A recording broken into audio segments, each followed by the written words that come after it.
spectacular city and the scenery we've all enjoyed for the last few days. Tonight, Milan, Italy is the centerpiece for Bellator MMA.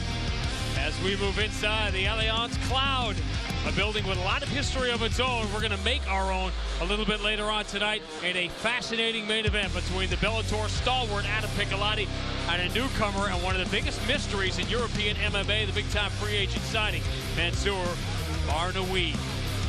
That is the end of the night when we go live on Showtime. Coming up after these prelims in a couple of hours, and a lot of eyes are going to be on this co-main event as Fabian Edwards may be trying to repeat the history that his brother made last year, has his eyes on a world title shot. He might be able to get it with an impressive victory over Charlie Ward. Saul Rogers and Tim Wilde, they have circled each other for nearly a decade in the UK. Tonight, they will finally meet. And Justin Gonzalez, a fast rising featherweight, looking at another big name, big European name to his resume. But we begin with a pretty deep group of prelims with some fighters you are probably very familiar with, including some potential contenders. But it begins with an undefeated prospect at bantamweight facing the most veteran test of his career. And now we welcome our first fighter to the cage, Jose No Chance Maria Tome.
Hamidov.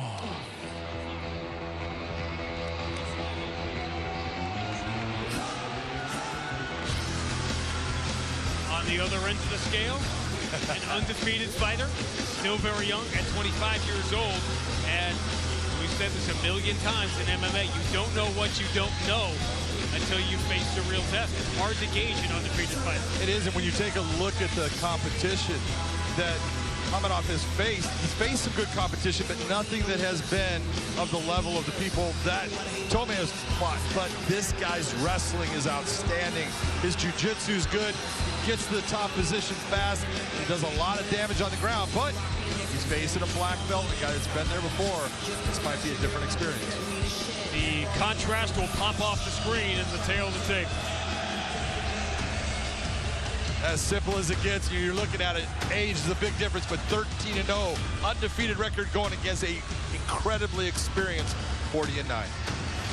Our night begins, as it always does, with Michael C. Williams. Ladies and gentlemen, good evening and welcome to the Allianz Cloud Arena here in Milano, Italia, as we get set now to kick off the Bellator 287 prelims with 3 5-minute rounds in the bantamweight division. Introducing first, the blue corner. At 5'5", weighing in 135.6 pounds, the veteran enters tonight with 40 professional victories, 9 defeats from Alto Santo, Ceará, Brazil, presenting Jose No Chance Maria Tome. And across the cage, his adversary out of the red corner at 5'6", weighing in 135.8 pounds. As a professional, he's undefeated at 13-0 from Dushanbe, Tajikistan. Introducing Sarvajan Mogle Hamidov. And the referee in charge, Michael Bell. Sarvajan, back over there, brother. Find someone that loves you the way Michael C. Williams loves to say Guys, towns in Brazil. All right, you ready, Jose? Ready to run? Let's go.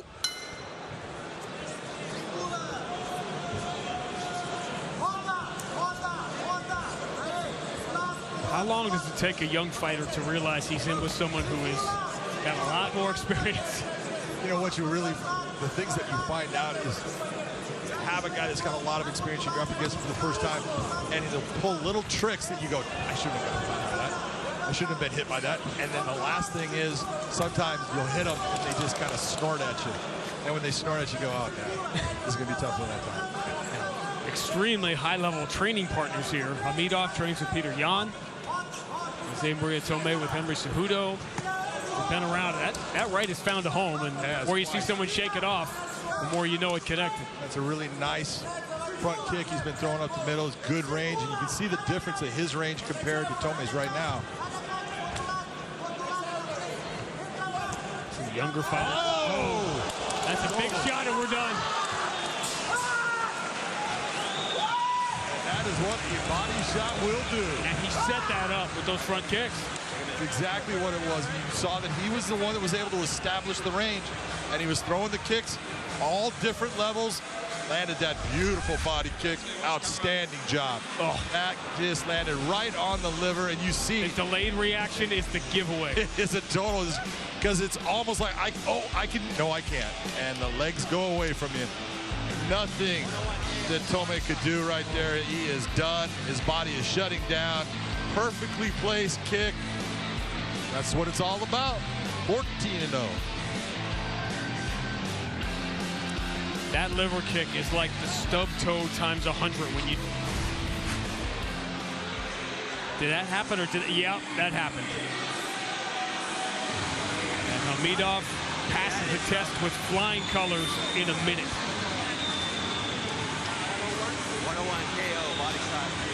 Oh, yeah.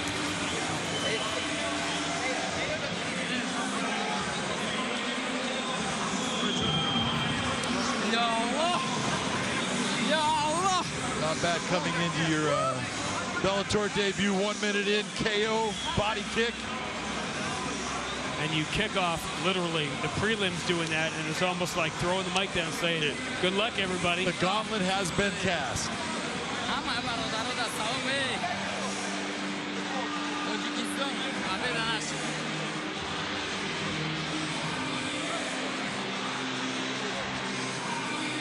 To Michael C. Williams.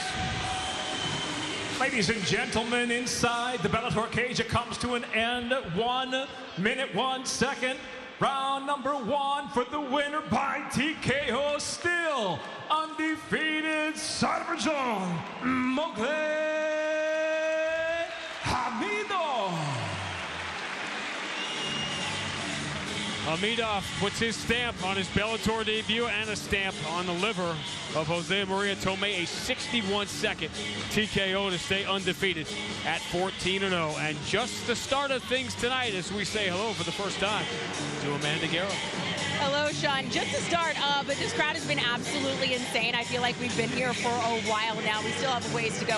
I want to talk to you guys about our main event coming up tonight because it is absolutely incredible. Both of these guys are trying to make it into the Bellator Lightweight World Grand Prix we have coming up next year.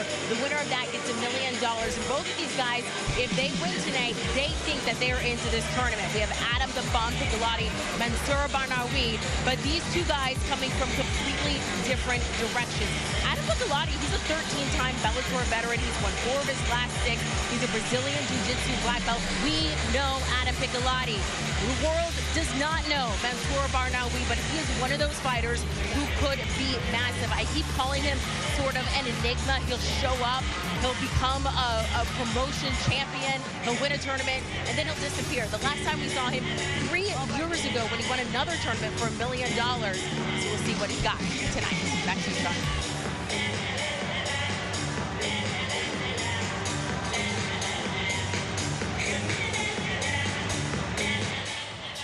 Now, Amanda, you're exactly right in that, all right, baseball added extra seeds to the tournament. The NCAA tournament has a play-in. that's what this is for the Grand Prix, this main event tonight, because it would seem impossible that the winner of the main event fight tonight is not going to be invited into that tournament next year. And so, therefore, that's a golden ticket, and therefore, this becomes a play-in. The tournament starts tonight. You're absolutely right, because whoever wins this tonight, the winner is going to go in that tournament, and the loser is definitely not going to be part of it. So you're talking about a chance at $1 million. In the meantime, we're going to see a lot of fighters tonight from SBG, the John Kavanaugh trained group. We'll see a lot of them throughout the course of the prelims today. Keep an eye on Andrea Fusi in this one. And now set to make his way to the cage, Stephen Hillbilly Hammer Hill.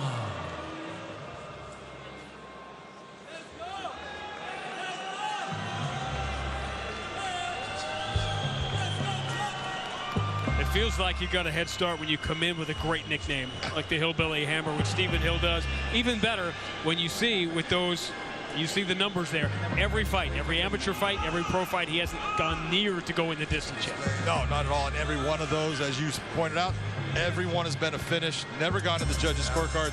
I just don't know how you become a hillbilly coming from England. I imagine you could be one anywhere, right?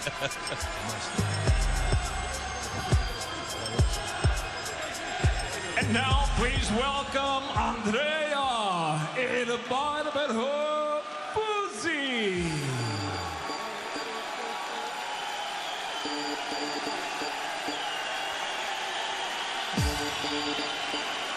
A huge ovation here in Milan for a fighter who is well known, overweight as a child, fell in love with MMA 10 years ago, began training.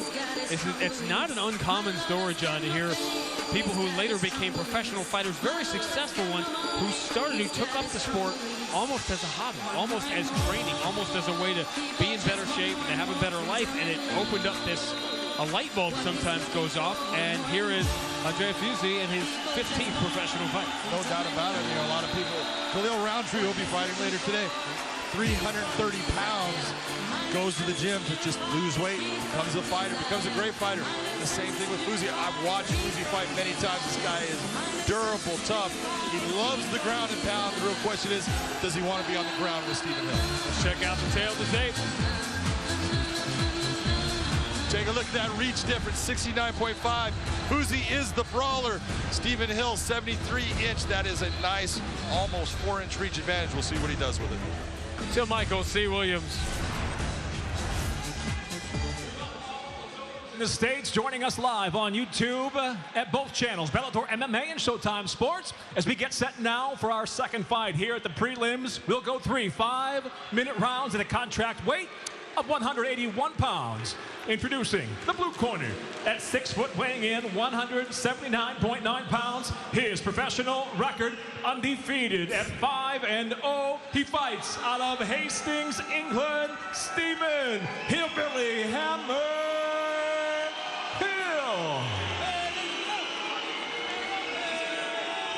And across the cage, his adversary out of the red corner at 5'10", weighing in 181 pounds even.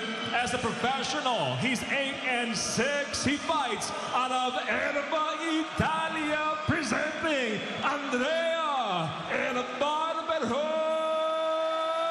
Fusi.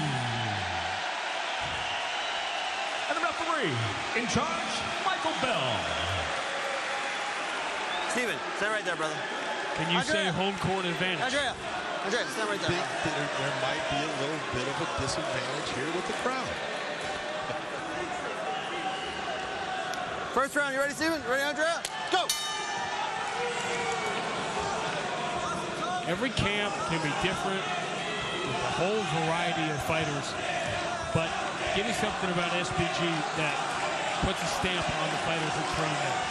You know, the best thing I can tell you about SBG, and one of the things that really separates them, is I love when a fighter goes there. They don't try to change who that fighter is and what their strengths are. They just try to enhance the strengths and look at the weaknesses and how can we make those better so that they don't become a problem in our fight.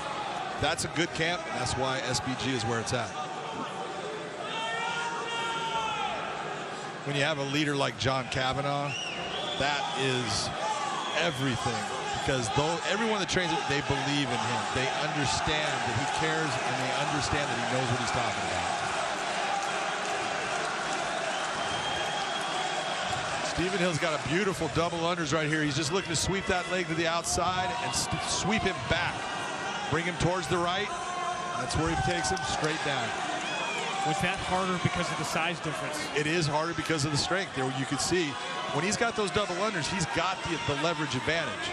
But Fusi was able to sit his hips back. He was giving him some problems with it. Finally, he gets him down. And the big thing, if you're Stephen Hill right now, you want to actually bring those hips up and slide them away from the cage to bring Fusi's back down onto that canvas. Is that one of the differences between someone with 5 pro fights and 8 pro fights and 12 pro fights? That's one of those subtleties. Absolutely. You know, you just get used to doing things automatically instead of thinking about them. Right back down. Nice mat return. That's demoralizing if you're Fusi when you work really hard to get yourself back to your feet. You do a great job, you're up, and all of a sudden you're right back to where you were and you burned energy. Fusi was pretty emphatic. I'm a better striker, and that's all well and good, but not if you're there.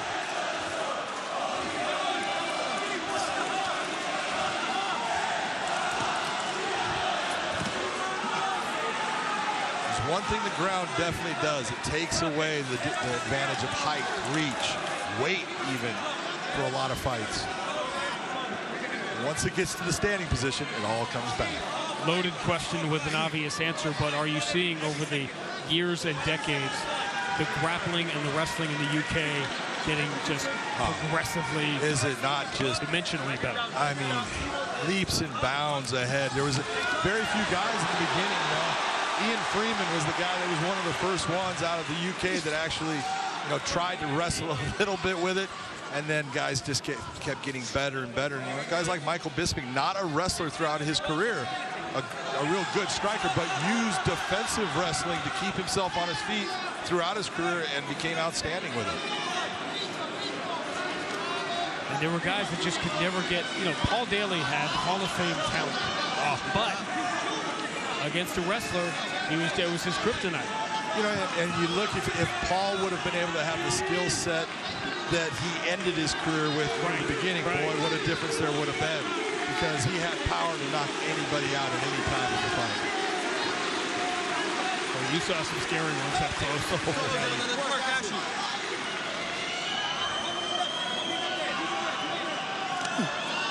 Stephen Hill's doing a great job as far as keeping the fight where he wants.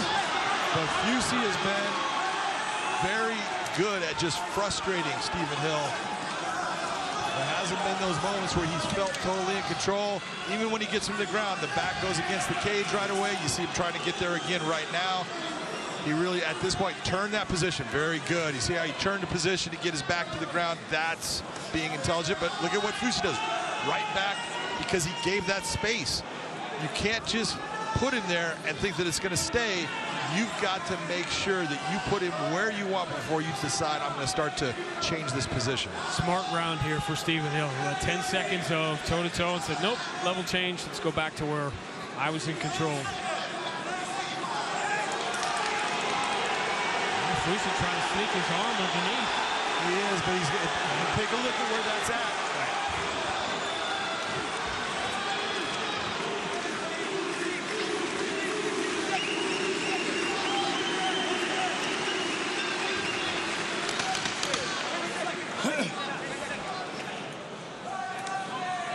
Strong opening round here for Stephen Hill.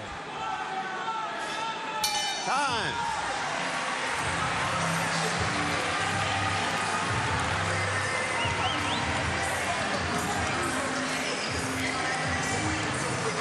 Went to the takedown right away. Yeah, he did it. That's his bread and butter. You can't believe it. Fakes, brings it to the backside there. Beautiful double unders, and he did it repeatedly throughout. Here was one you saw. Fusi getting back to his feet, elevates, drops him down. That was the best takedown he had of the round right here. Sits him down again. Multiple takedowns, which controlled the fight. Not a lot of damage done by either guy, but a lot of energy put out by both. Okay, nice deep breath. You're the warrior. You're the barbarian. Go and take his head off. That's it. You're ready. Second down, let's go.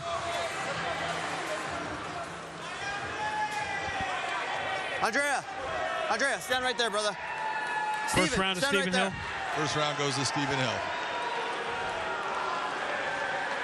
Sometimes it seems like I'm deferring to your expertise, and really that's a rhetorical. Yeah, it's all right. No problem. Second round, you ready, Andrea? You ready, Stephen? Go! You said that's Stephen Hill's bread and butter. Should we update that expression since nobody eats bread and butter anymore? Well, what would it be? That's his kale salad. Oh, I don't.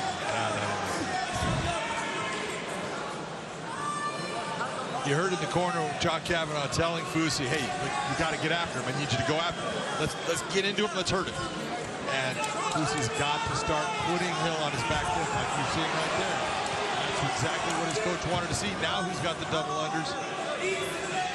Just that forward pressure changes everything in the fight. He defends the takedown, which is why he lost round one.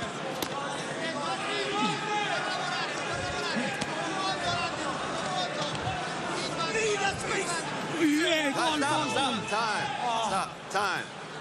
Do me a favor, stand over there, brother. No, Stephen, right there. Okay?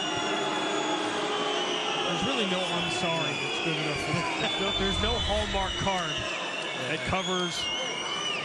You see Hill right here. Okay. He brings it straight. He tries to bring it all right? up. Keep it up. Definitely grabs the cup. Fusi doesn't take much time though. Going right after.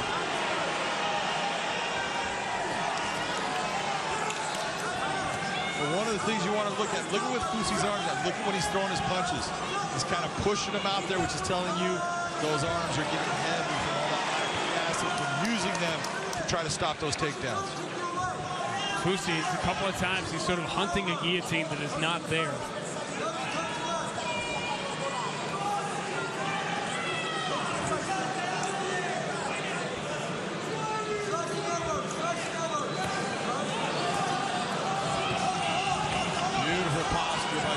Slips right into side control. That was a beautiful pass. Great job of using that pressure. Big shot. Gets to a better spot.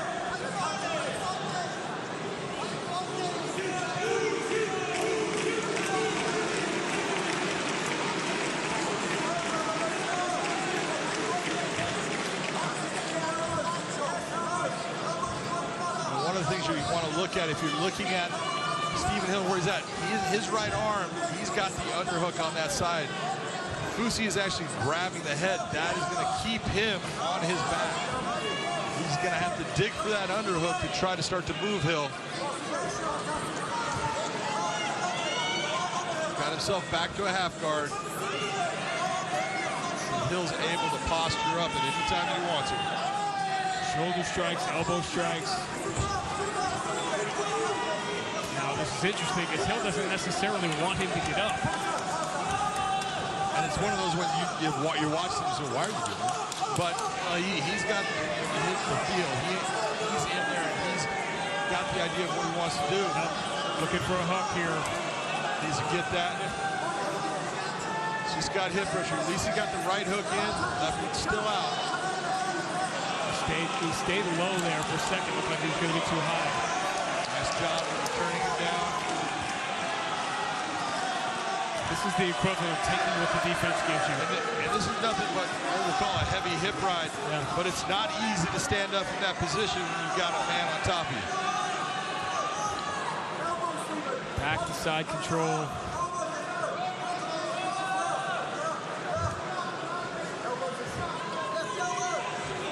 He has not let Fusi get into a position where he can do any damage. There, Fusi did a nice job turning his body like you're seeing right there to try to change the position, get it back to a half guard. And you saw Stephen Hill move himself towards the head, bring himself back with his hips towards his opponent's hips, right in the mouth. That was well done.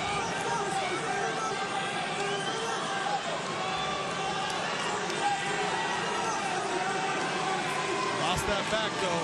Yeah, and he gave him his back for a second. Yes, he did. Beautiful pick of the ankle. Right back in the mount, basically. Go, Andre. Show me something. Well, Stephen Hill is pitching a shutout here. No doubt. Right now, he's just mauling Fusi.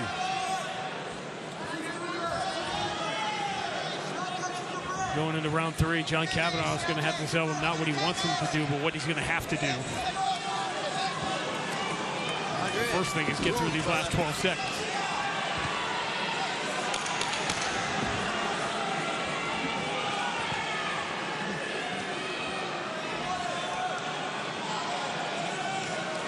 Time.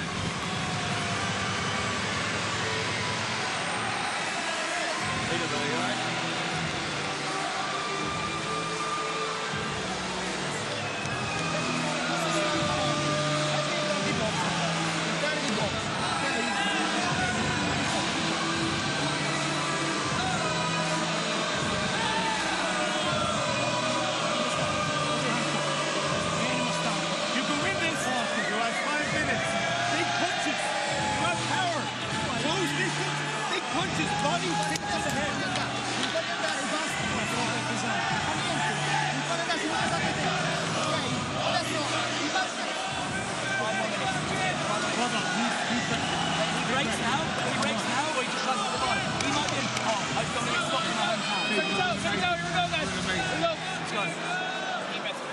Two big rounds for Stephen Hill, and John Kavanaugh kept it pretty simple. Close distance, big punches. Yeah, he did, but it's not going to be easy for him to do, especially with all of that energy he's put out. Those arms are heavy now, a little tired.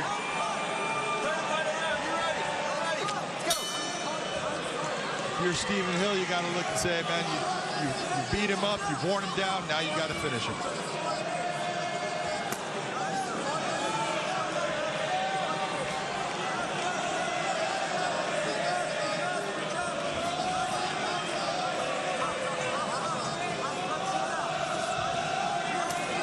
Good shot for Hill. Good one, too. Enough to keep Fusi honest. Like, well, you know, if it was the first round, Fusi would have been able to counter that. He would have had the energy and everything, but now he's just accepting. He's looking for that one shot. Which is the great thing. You watch at home and you say, man, he's got to turn it on. He needs to have a big third round. Well, you didn't have somebody on top of you for the last 10 minutes. Exactly.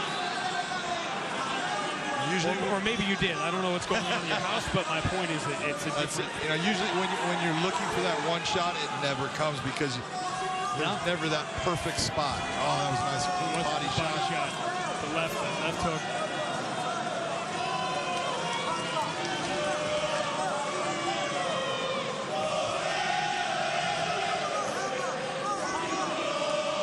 Nice clean front kick right up the middle.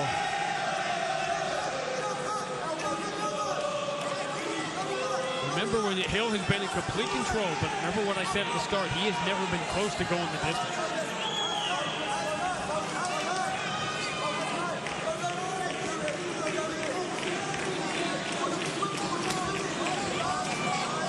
Just nice, clean jab. Push kick to the front, nice. All these being set up.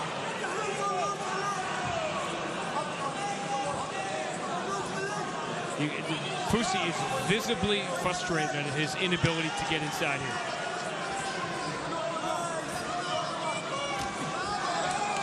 And eventually he's going to have to start taking some Hail Mary shots.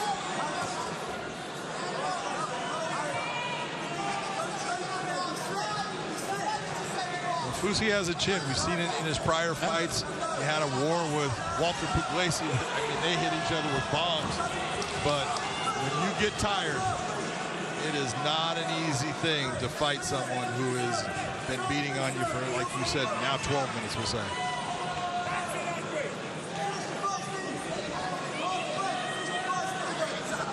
Fusi cannot be here very long. Being a little busted up now, too. Yep. See it, left eyebrow.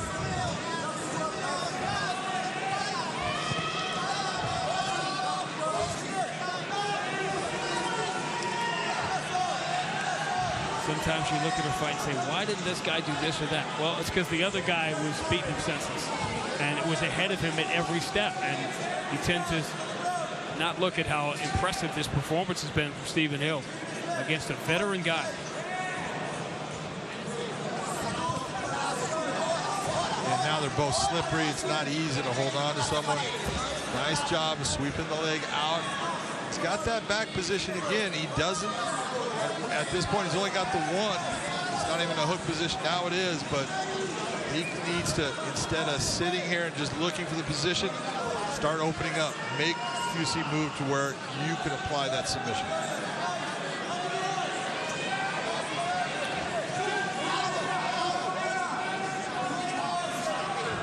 John Kavanaugh. He knows what he's looking at. He saw this from the start. He saw it from the first minute. And when Fusi did no damage in the stand-up in the first 30 seconds, this thing turned and it never even came close to coming back. Go, Andrea, you gotta move. Minute 15, his first time for Hill, and he is just moving him wherever he wants to move him. He's saying, you're not going to be in your corner with him talking to you while I'm fighting. We're going to go to my side.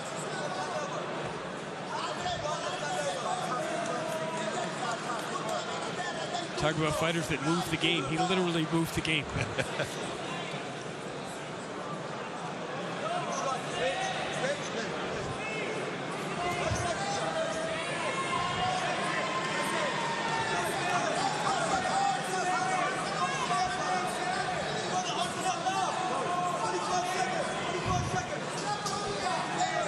Real performance to build on for Stephen Hill. As he had a longer fight, he was able to do more things. Still looking for that submission. Fusi's not going to be giving it to him, so. But Stephen Hill was on offense. Go, Andrea, you gotta move. Fight. Absolutely. That was good stuff. All right. That's a shutout right there.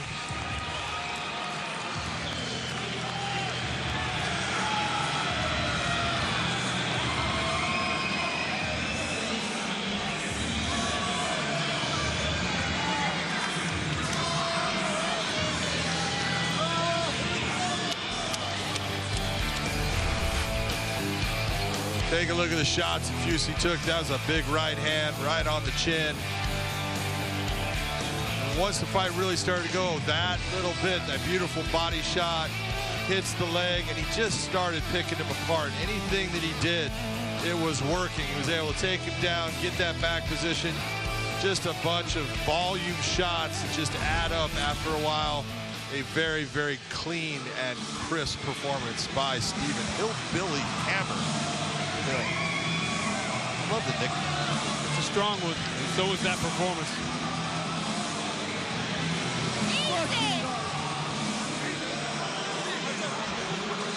Now, to me, we'll spend the entire night talking about judging, but that, to me, is the definition of 30 to 27. There was no 10-8 rounds there. I mean, I just can't even see anything but 10-9, 10-9, 10-9.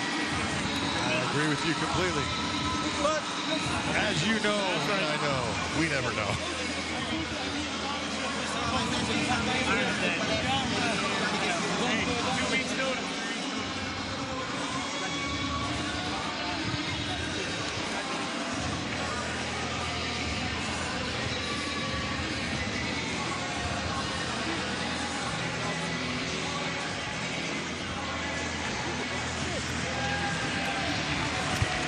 Sportsmanship of Andrea Fusi.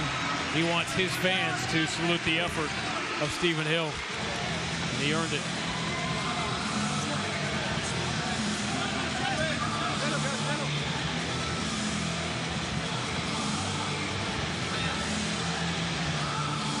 Let's see if Michael C. Williams' math matches ours.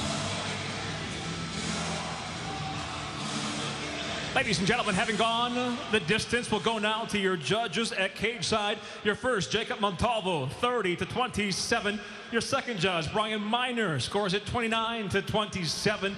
Your third and final judge, Sal D'Amato, scores it 30-26. I'll have it for the winner by unanimous decision, Stephen the Hillbilly Hammer Hill.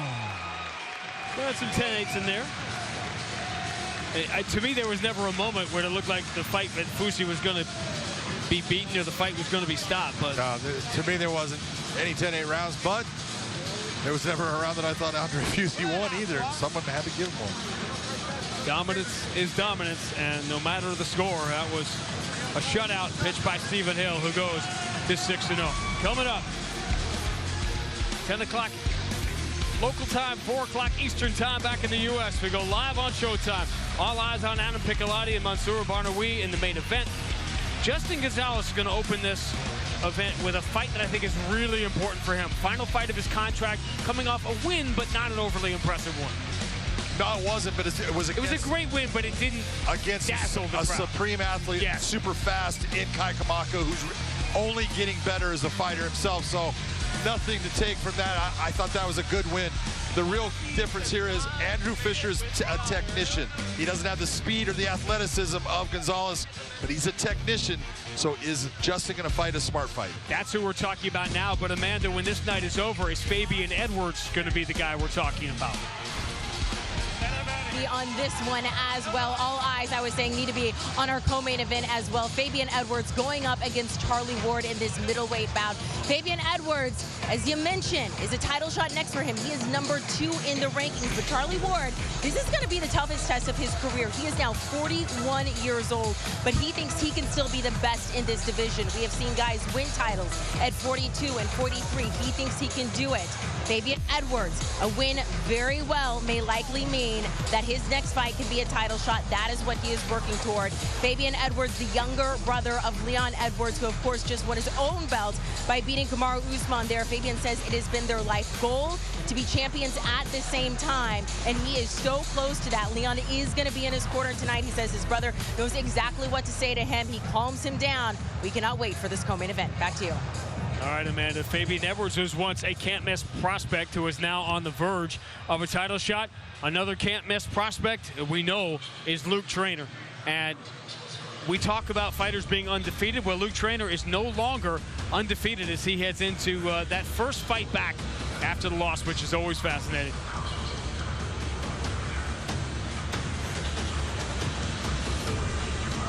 And now, to make his way to the cage, Lucas Cobra Alsina.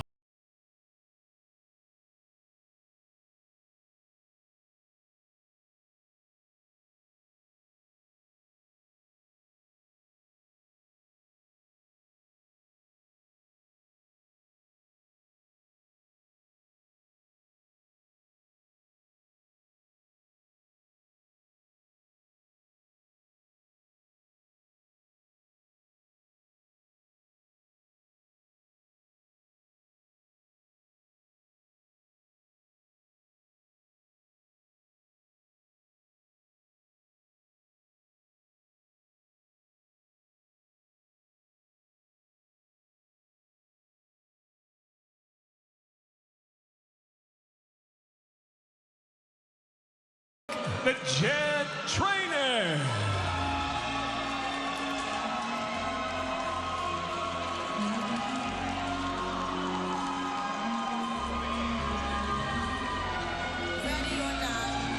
Part of the evolution of the sport, something that didn't exist, John, in the early days, was people identifying prospects. Hey, this guy's going to be great. So your first 8 or 10 fights or whatever, nobody had any idea what was going on. And so Conor McGregor lost fights at the start of his career. Nobody had any idea that it happened. Whereas Aaron Pico starts at Madison Square Garden and his first loss becomes something everybody looks at and sees.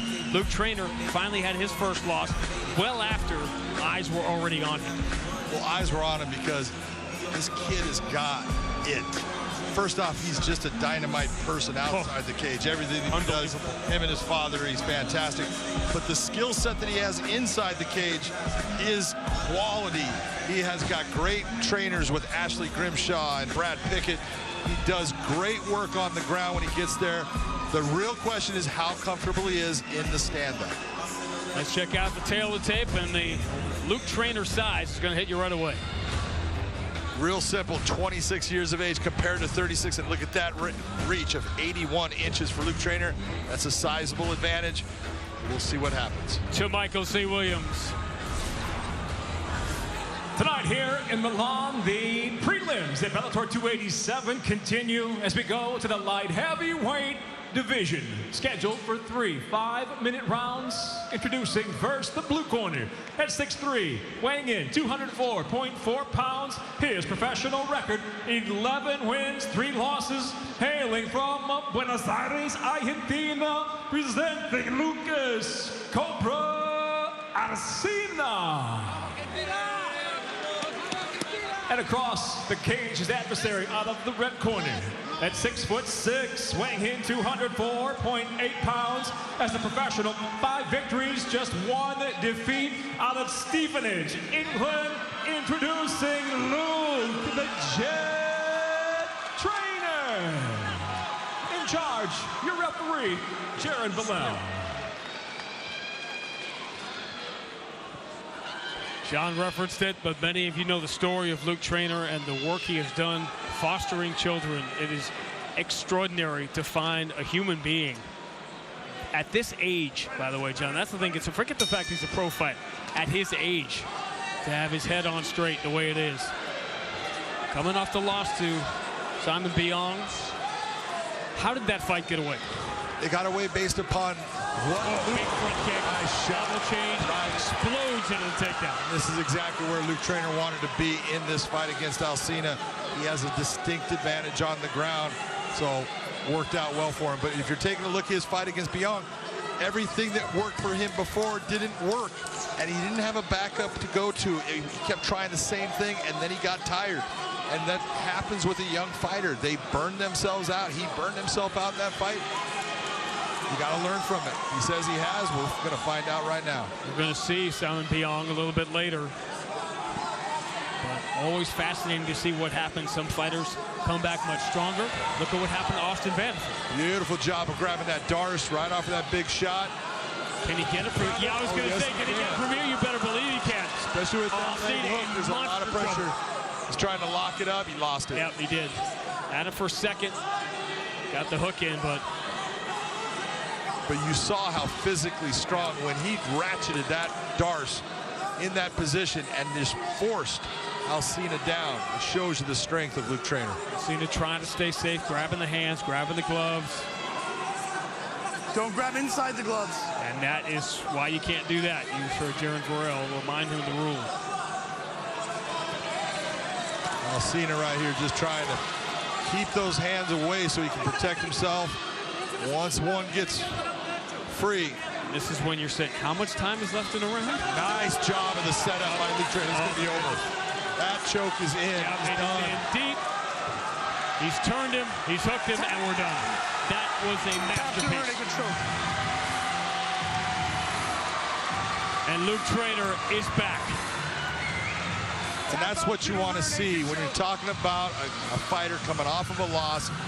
Where's his mind at? Where's the attitude?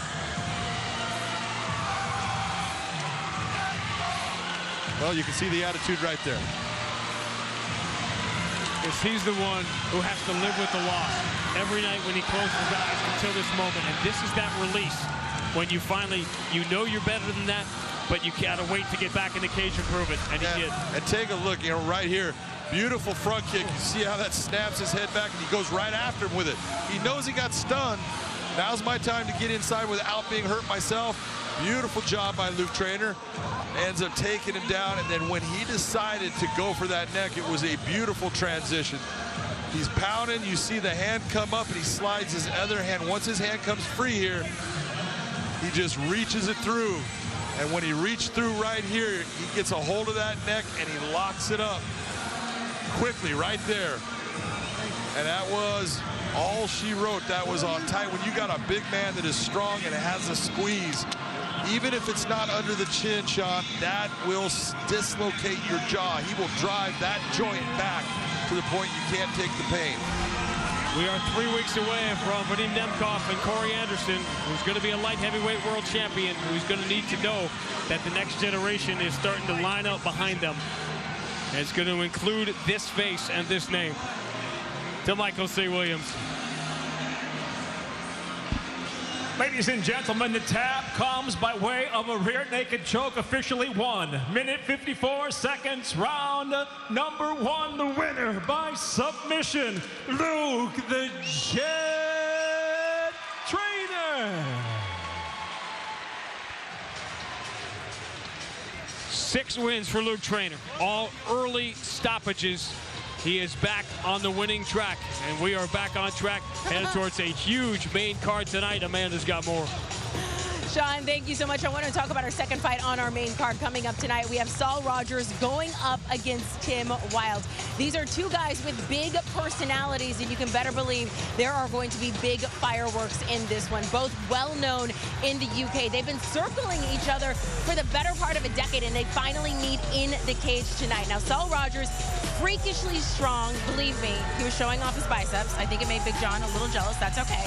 But he hasn't fought for a year. He's been dealing with a couple freak accidents there. As for Tim Wilde, he told us, look, I want to feel the strength of Saul Rogers. I may not be as strong, or excuse me, I may not look as strong, but you can believe that I am strong too. And also, both of these guys, that lightweight World Grand Prix next year, both of them want to get in, and this is their showcase tonight. Amanda, John, and I keep our shirt on during fighter interviews because we don't want the fighters to be intimidated. That's the only reason why. That must be what it is. That is exactly why. I knew it. I knew it. I knew there was a reason why. Have no illusions. We move to the welterweights now, and Nico Solli has been a fascinating prospect to watch. Still just 25 years old. This has got a chance to be the fight of the night.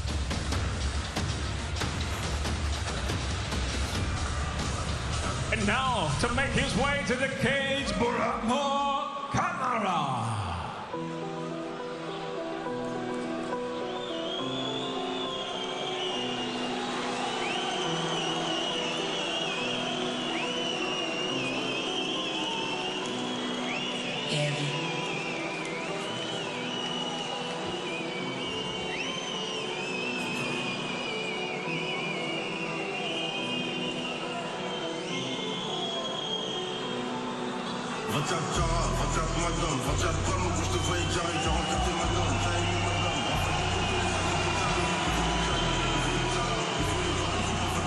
We talked earlier about the evolution of British wrestling, grappling, the evolution of MMA fighters from France, John, that you've seen in a country that had banned the sport and outlawed the sport. Obviously, you're starting from way behind. It was leave home or fall way behind, and now we're seeing more and more young fighters. That's exactly it. You're seeing guys like Camara who just have power. Here's a guy who he's listed at 6'4", Sean. He is well above that. This guy is tall and long for the weight class of welterweight, and he does have power. He was taking big shots in that fight. Yeah, he did. He did a great job of hanging in there, and when given the opportunity, man, he lit his opponent up. We've seen that the power is there.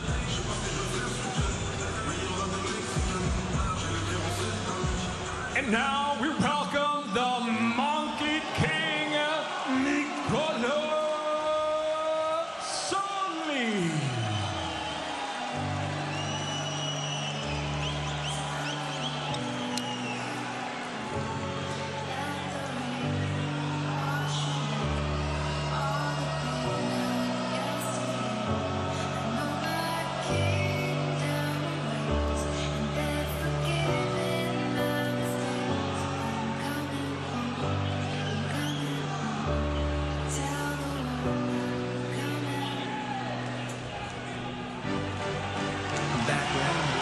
Tell you something, if I spent months working on my walkout, I'm doing it based on when I hear the music I want to hear. I'm following my clock.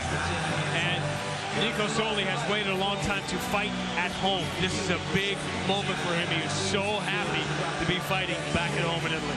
You know, I've had fighters come out to that song when I was refereeing in front of 50-some thousand people. Yep. And it's the first time they were able to fight in their home area. That's the same thing you're seeing for Nicola Solli. And so this means a lot to him. It's a great song for it. You know what? He is a dynamic fighter. This guy goes after his opponents. So I don't think that there's going to be much slow about the fight. Maybe the song starts out that way, but it gets going, and so will Nicola. But I ain't finished wrong. Another night that never recalls. Another day, another dawn. Come on. Just tell Keisha and Teresa I'll be better on the road. Another life that I carry on. I need to get back to the place I belong. He is home, both in the cage and back in Italy. Another SPG product. Spent so much time in Dublin. So excited to be in this fight at home. But as we check out the tail of the tape, John, I can tell you this is the first time that Solli has faced a fighter who is taller than he is.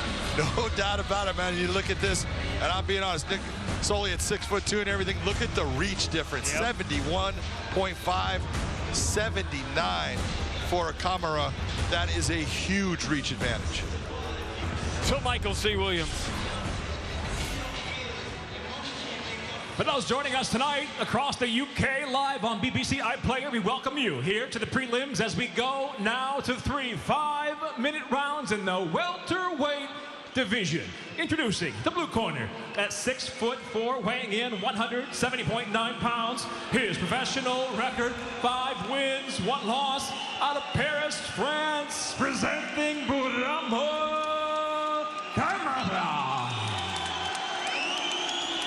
Across the cage, his adversary out of the red corner at 6'2", weighing in 170.8 pounds as a professional. 3 victories, 1 defeat, fighting out of Dublin, Ireland by way of Biella, Italia. Introducing Nicolo, the Monkey King Solli. And your referee in charge, Brian Miner. Chant is Nico, Nico, Nico.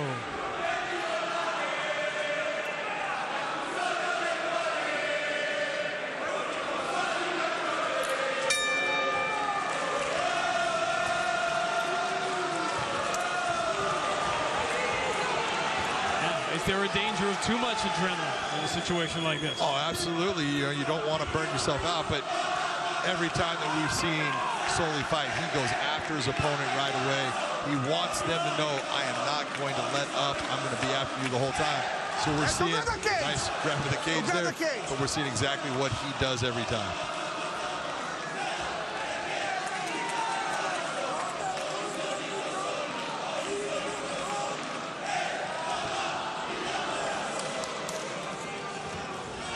Very nice step through by Solli. And this is where you were talking about, you know, that experience.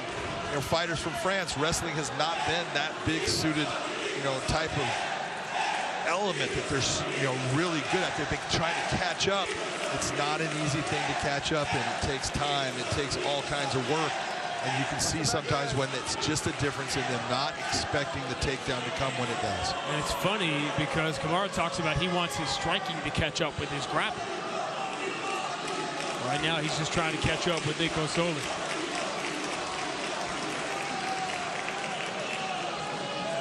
Not down at SPG, spent a lot of time working with Pedro Carvalho, Peter Quealy.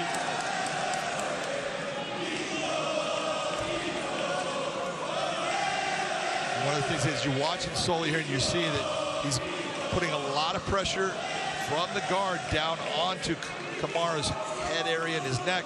And with all the long levers that Camara has, it's difficult for him to land a clean strike. Does Solli have his hips where you want them? Well, he was trying to pass there for a second, but right now it's good.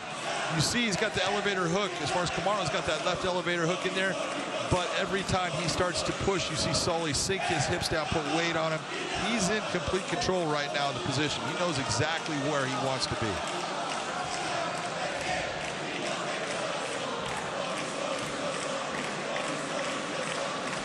Neither fighter has ever been stopped. Coming down strong with the elbows, that sort of changes the dynamic. More urgency from Camara to get out of that spot. There was a mistake you saw by Solli in there. You saw him starting to push down on the head, and then he let go of it and went for the underhook. That allowed Camara to come into his legs. That's why he ended up against the fence where he's at. Why do mistakes like that happen? Too anxious? Yeah, you know, you're trying to make things happen, and you think that you can do something, all of a sudden it's not there, and now you're in that position. Oh, I've made this mistake. Nice job. Yeah. Solli coming over the top. looking for the Darce. Well, big shots, big elbow strikes.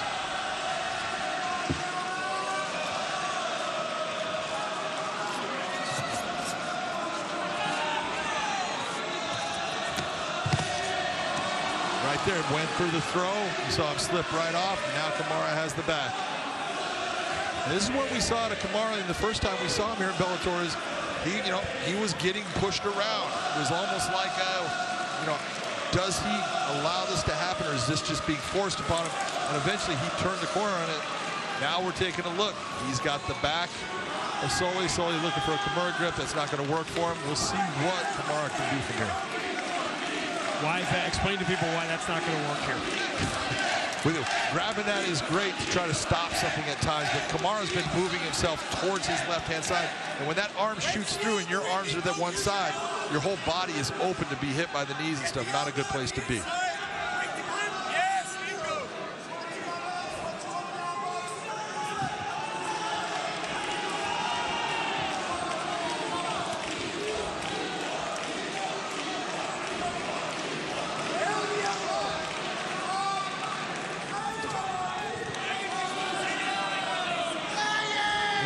About the emotion of Solli early in the round, all that adrenaline.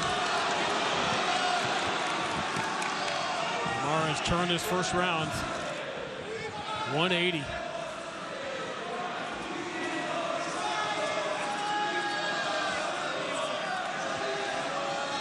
Solli trying to fight the hands, get himself to turn inside of this right here. There he does it. Camara still in on that. Probably made the same mistake he made just a little bit early. Went for that throw, too slippery. Wasn't able to lock in on his opponent. Ends up in a bad position. End of round number one, and what you can see, an emotional night for Nico Solli. He's fighting that way, and Amanda, he's got reason to, right? Yeah, absolutely. You see all of his fans there over my shoulder. I got to tell you, they were the first ones in this building about an hour before the prelims began. But it's really interesting. You can't tell, but from where I'm standing right now, it's really close to where the fighters walk out. And before his fight, normally you'll see fighters jumping around, maybe listening to some music. He was standing head to head, perhaps with his grandma or his mother, I'm not sure, that woman right there, and she was just praying over him, touching him, pumping him up, and he was silent the entire time, just nodding his head. But they stood there like that, head to head, for about 5 to 10 minutes, and you can tell just how serious this fight is for him tonight. John, there are pros and cons to that, I would imagine. Yes, there are. Yeah, you got to take a look and you say, hey, everything that you're seeing from him inside right now is he's making some mistakes because he's trying so hard and he wants to make something happen. Just let the fight come to you. Just go out there and do the things that you've been training to do at SBG, and the fight will unfold in front of you. You ready? You ready? Fight. And again, he comes out strong in round number two. Did he do enough early to win round one? I think he did enough early. He lost the position, and he ate some shots near the end of that, but probably did enough to get the nod. Here he just went the same thing again, and this is what I'm talking about. You're putting yourself into these bad positions based upon mistakes. Toes can't be in the cage. What he's trying to do is look for that arm bar.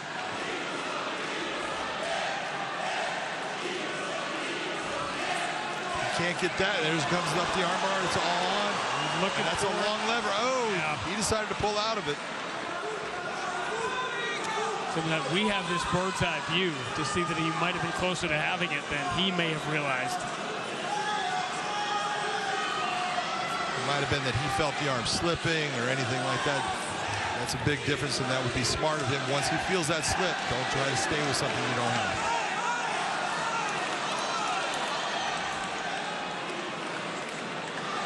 He saw his mom, he saw his fans, he's seen his coaches. Now he's trying to put pressure to extend that arm out. And it's obvious that Camara he's got length. And sometimes guys that are skinny, they look and go, oh, he's not that strong. No, he's got leverage strength. He's a strong individual.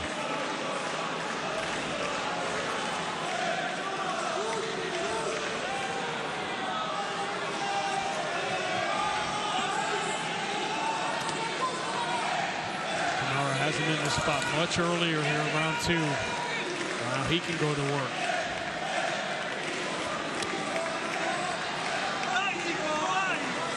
See, and it should be in Solli's mind. You're going to be on your back. Okay, you're looking for the submission. When it doesn't come, I've got to either start to think about getting this reversal or getting my back up against that cage and getting myself back to my feet. I do not want to have Camara on top of me throughout this round. It's not going to go well for me.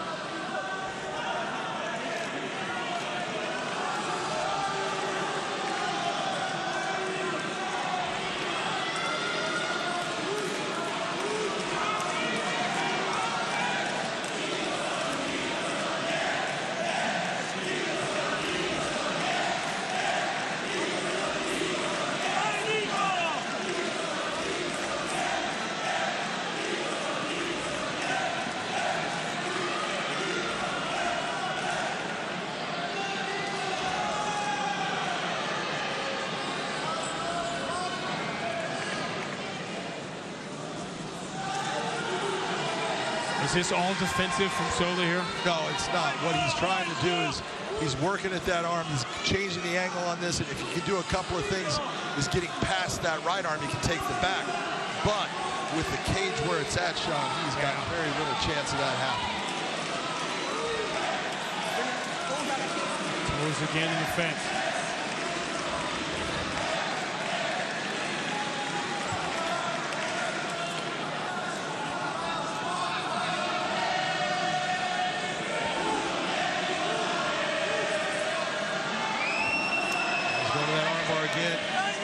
The reason his toes were on the fence, he's trying to push off to give himself that room. Yeah, he's trying to turn that corner and get that space.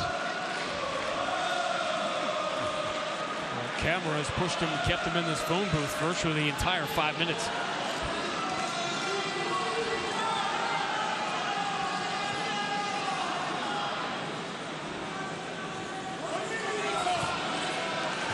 One of the things that we haven't seen from Nico that you would have liked to have seen in this transition, he keeps going back to that armbar, but the triangle has been open a couple of times. That switch from that armbar attack to the triangle back to the armbar, you catch your opponent in that transition.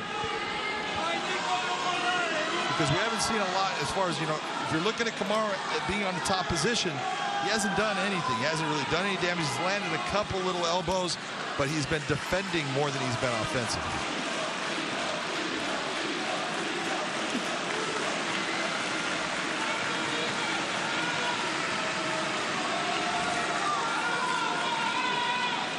Out. One. Toes in the cage.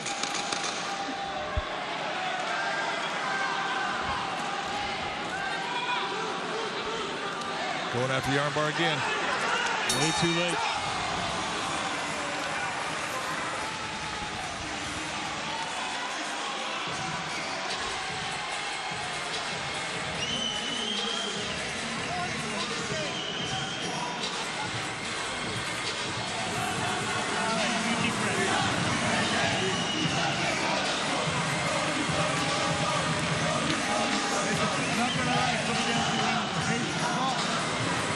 Mais il faut prendre le troisième, ok? Montre-leur c'est qui le patron. Attaque le premier en lutte, mais attaque le premier en lutte. Tu frappes si tu peux pas l'emmener tout de suite, mais attaque le premier en lutte. Tu rentres le premier, d'accord? Tu te surprends. Tu fais tomber.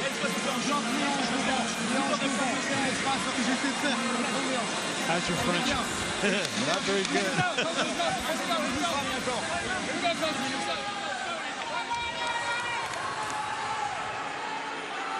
So Solli better hope that he won the first round. Yes, he better. In which case we're even going to the third. Good. Three. Fight. Two fighters trying to get on a very crowded list at 170.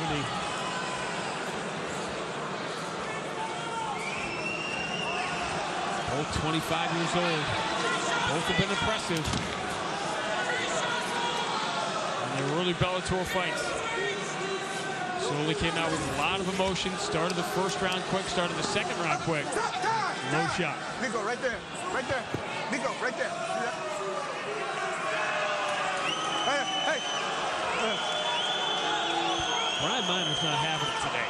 He's running the show. Brian Miner is hot. He's sweating. He's got toes in the cage. low. Now someone's hitting the groin. Things are just not going the way he wants. You have time. When you tell your kids don't do something and they keep doing it, that will change your mood for the worse.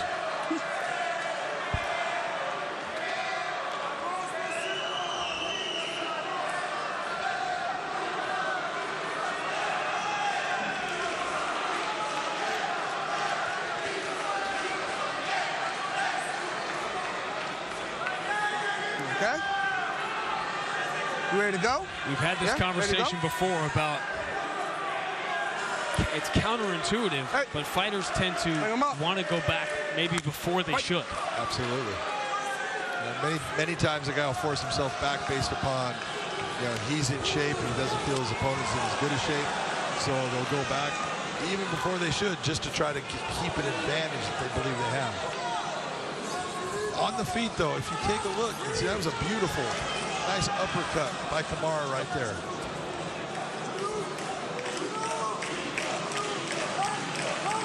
It doesn't make a whole lot of sense if you're looking at Camara to say, take this fight to the ground, because when he was on the ground with Solli in that second round, he had a lot of opportunities to do something. Really wasn't offensive. It was more defensive, trying to stop the armbar. So in the stand-up, he's been effective. But he's got to keep the fight at that range.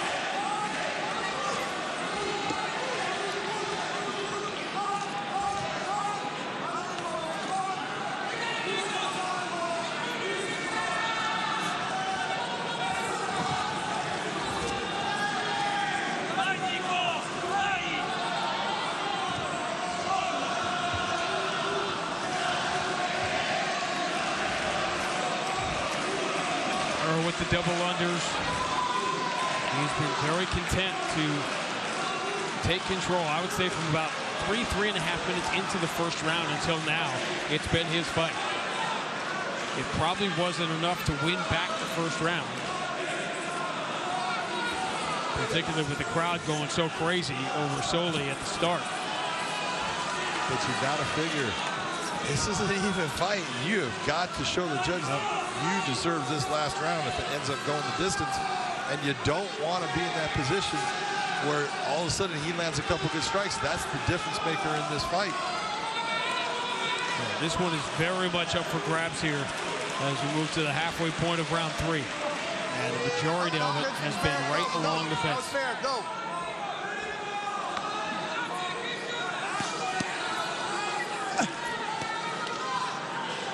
Come on, John, let's work.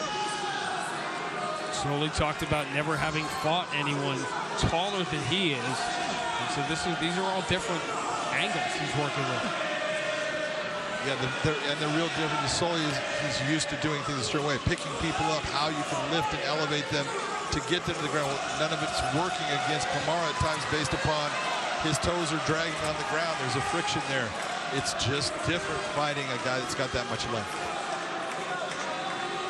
Carvalho's 5'11", Quealy is 5'11". Think about the guys he's training with and working with. And look, I'm being honest. Standing next to Camara, he's bigger than 6'4". He's about 6'5". Easy.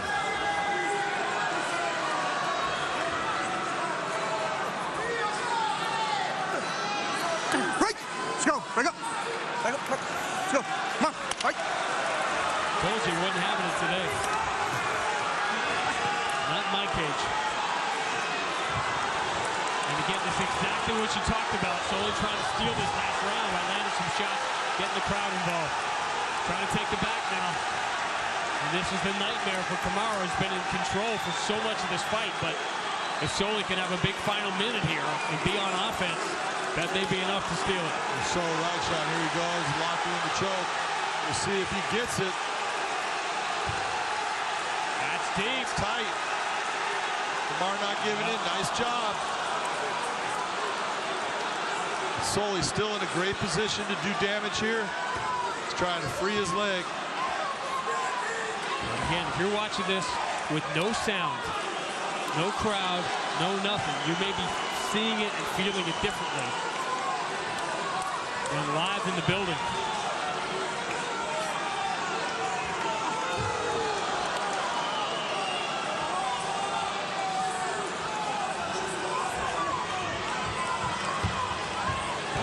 open up in the final seconds. This is tired. This is going to be a tough one.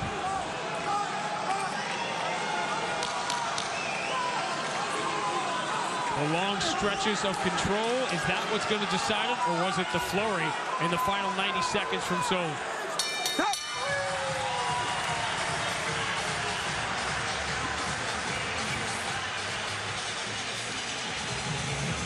It almost was moved as Solli came very close to getting that choke in deep. Well, that choke means a lot, because if you think about it, that choke had Camara in trouble during the round. Where did Camara have Solli in trouble? Yep. Gets flat on here. You see Solli come around. He takes the back.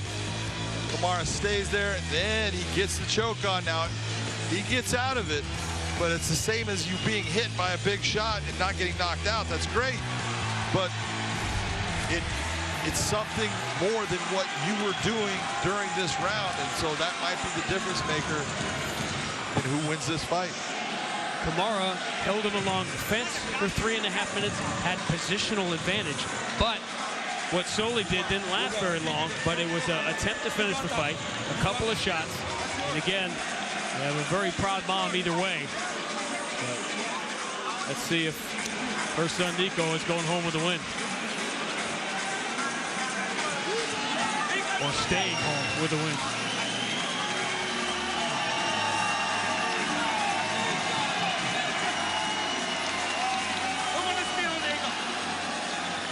It's a nice looking eye there that Camara has. Yeah.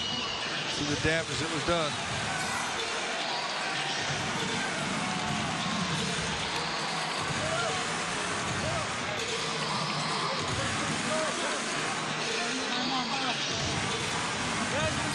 So, what did you think? In the end, look, you got it. I am the third round. I have one guy that tried to finish the fight, came close to finishing the fight. That's a difference maker. That's what we're looking for. I'm looking for the guy that's trying to not let this thing go to the judge's decision. The guy who is actually trying to put an end to the fight. And that was Nico Solli. We have the opinions. Michael C. Williams going to have the answer.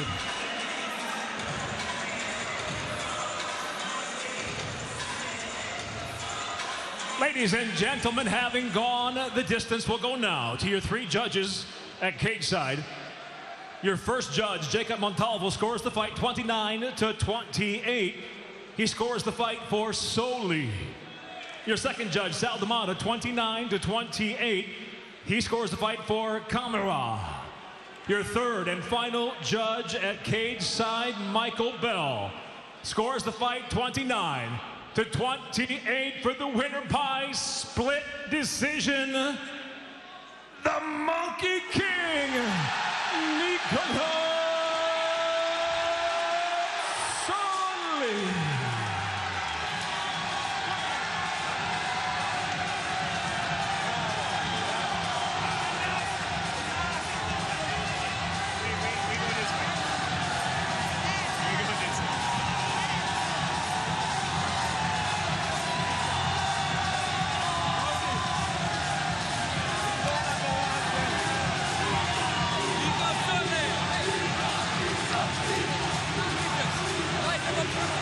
That was more than 1,000 words.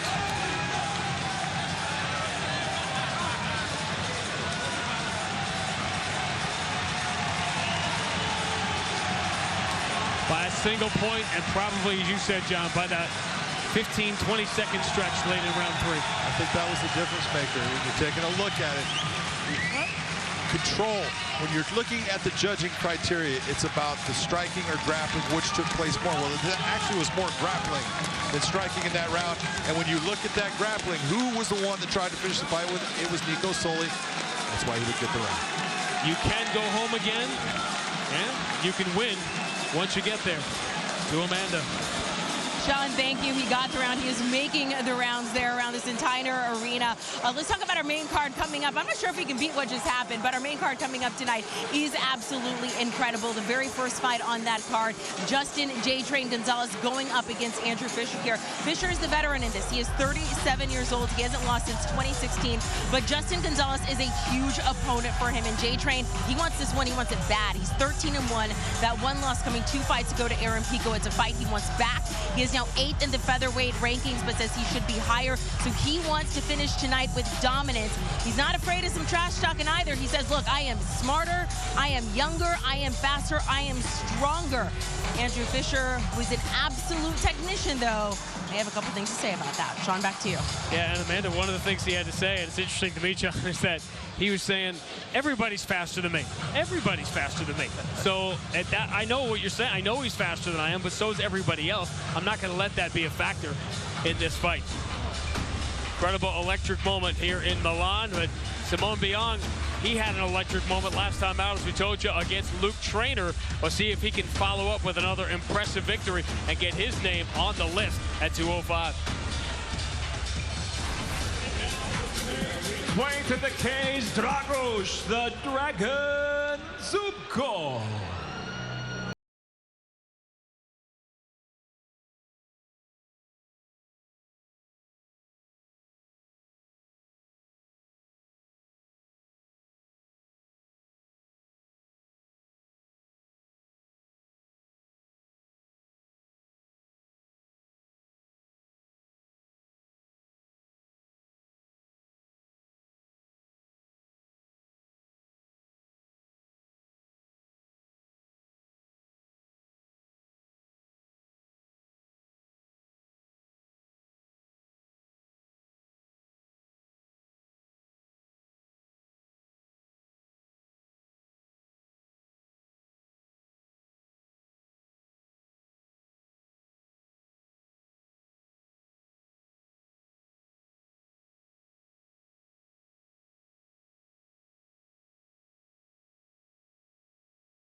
Ready to make his way, Simon Hamidov.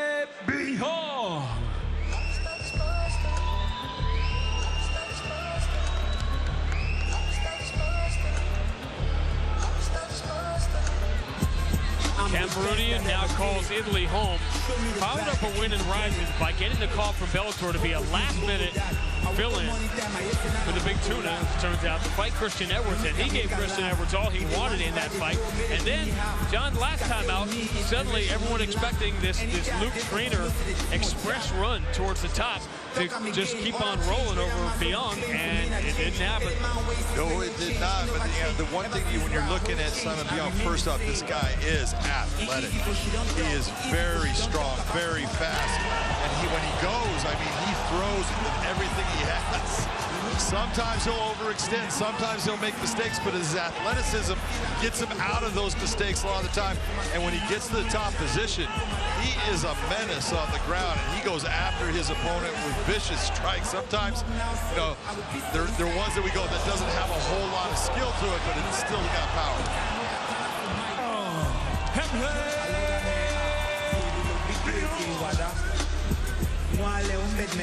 Check out the tail of the tape as we move to 205.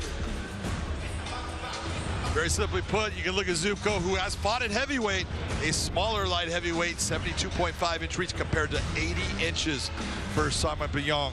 That is a big advantage. To Michael C. Williams. And now here at Bellator 287, the prelims will go 3 5-minute rounds in the light heavyweight division. Introducing the blue corner first. At 6'2", weighing in 203.4 pounds, his professional record: 3 wins, 1 loss. By way of Moldova, he fights out of Lazio, Italia. Please welcome Dragos, the Dragon Zubco. And across the cage, his adversary out of the red corner. At 6'5", weighing in 205.8 pounds. As a professional, 8 victories, 2 defeats. Originally from Cameroon, he fights out of Genova, Italia, Simon Hamidov. In charge, your referee, Jaron Velo.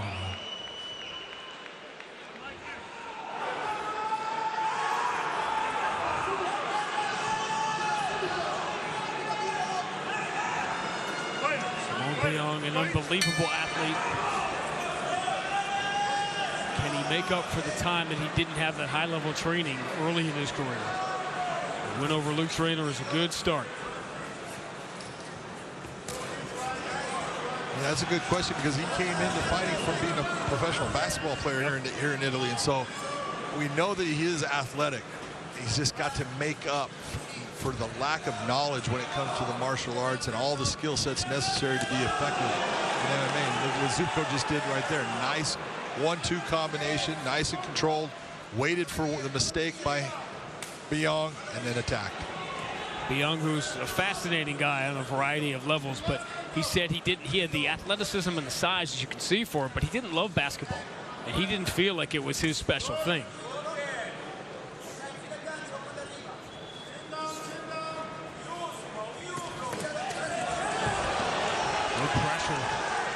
Zubco.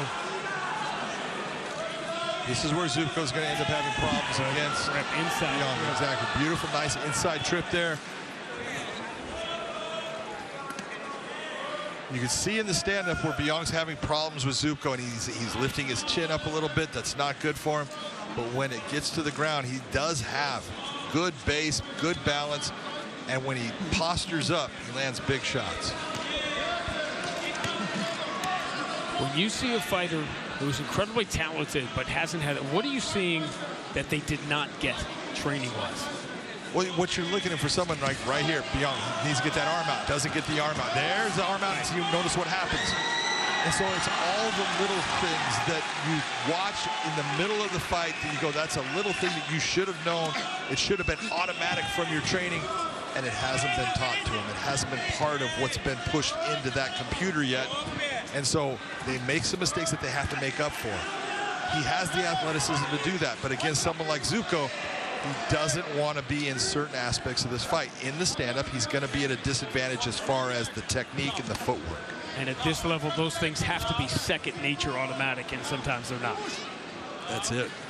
But pure strength, you can see. Look at just made. Yeah. I mean, I'm not saying there was anything wrong with it technique-wise. It wasn't perfect, but man, it worked because he is physically strong.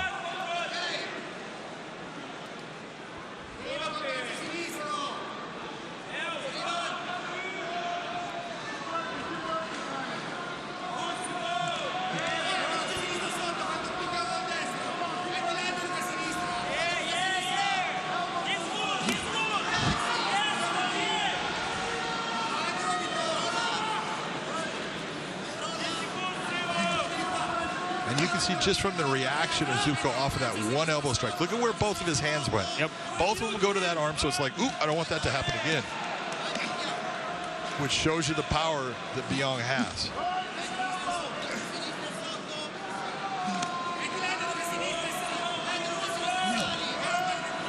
Again, strong. Driving him back with that elbow.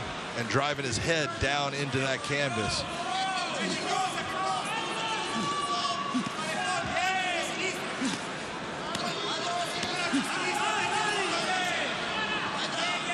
Zubco attempting continuously to try to drive that elbow across. He's unable to. Now in full mount for Bong. He slid right into that. You saw the marks you can already see on Zubco in that lower rib area.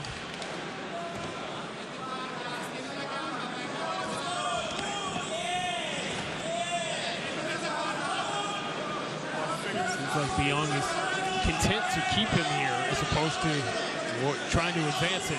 Bong at this point, he needs to say, you know what, I'm going to posture like this right here. Don't keep your head so low. You have the advantage. Use that advantage, your length. You can hit him and he can't hit you. When we're talking about to the head area right now, he can always hit you to the body, but to the head, you've got the clean shot. He does not. That's what we're talking about. Beautiful elbow strike. Nice movement, beautiful base and balance by Bong. Keeping Zubco where he does not want to be. The elbow strike still raining down. There you go. Now he brings him over. Now all of that bumping that you see, you want him, when you're bumping, you want to bring him not just to the side, you want him up over the head, coming towards where now the cage is at, which is going to stop him.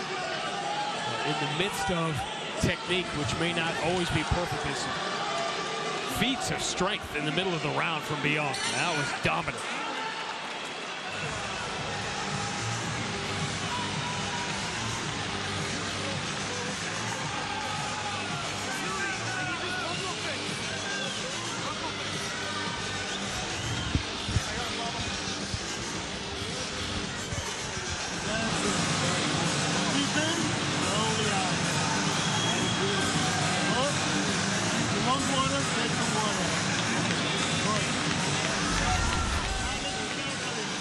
And here you saw a clean strike right there. Yep. Nice right hand by Zubco. And when you're seeing Bong, as far as a lot of those hands coming out, this was that beautiful inside trip for the takedown, and he was able to hold this position. He got the mount, landed some big elbows, and near the end, he got hurt. You could see that Zubco was hurt by those strikes. Let's go, seconds out, stool, let's go. Ice, let's go. All the way back, all the way back. There might be those that thought that was 10-8. Was it? Very close. Depends on what you're saying. Was he damaged? I think he was.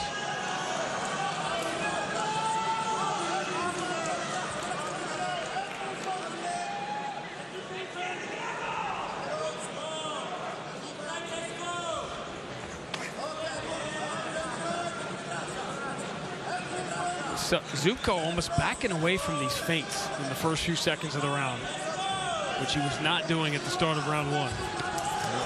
Zubco looking for that big right hand. Bong's got it. He wants to suck those hands just a little bit lower underneath those hips. He's got that takedown. What he's concerned with right now is Zubco's got that guillotine.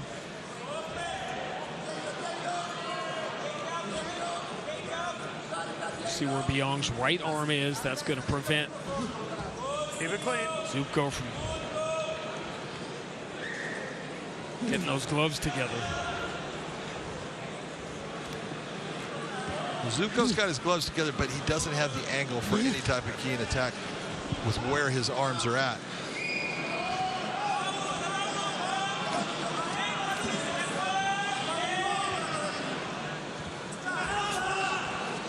We saw before, physically, Bong was able to muscle. He's going to throw him off the hip. There you go. So strong. And right into full mount. Easy. Yeah, and this is not good because we saw earlier that Zubco was unable to get out of this position off of numerous attempts. Here he is pushing again. Again, that's a big energy burst with zero coming back as on return from it. Unable to get him off, and now he's eating some elbows. And that was far less time left in the first round when he got him in the spot. Yeah, and what we saw at the end of that first round with some of the shots that Zubco took, they affected him. You saw him a little bit rattled from those shots, shaking his head, trying to clear the cobwebs out. Watch your fingers. It's fine. Keep fighting.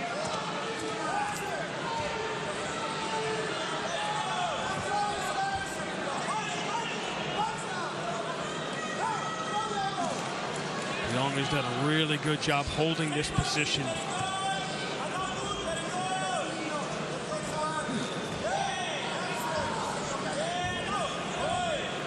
See, just one little attempt with just one thing that's not going to get him off of you. You've got to put different techniques together. Trap one side, go to that side off of the bump and roll him through. Get your hands on the hips, start to push him through and wiggle your legs out. You want to strip your legs out. Nothing like that is being done by Zubco, and he's not going to muscle his way out of the position.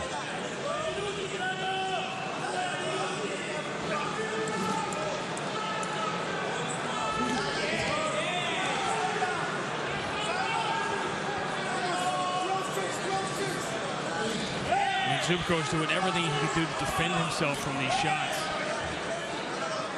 That was a big slicing elbow by Bong.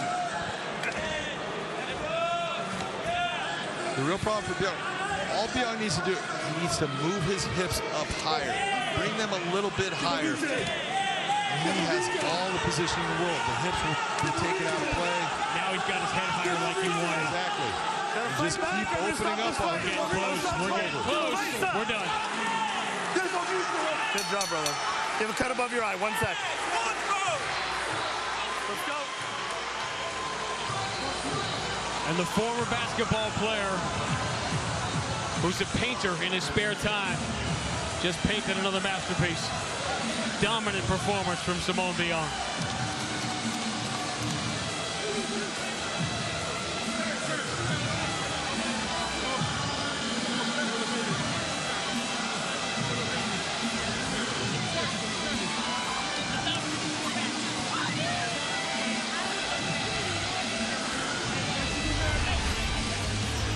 Once you see now with those hips coming up higher, you see the knees going under the arms of Zubco.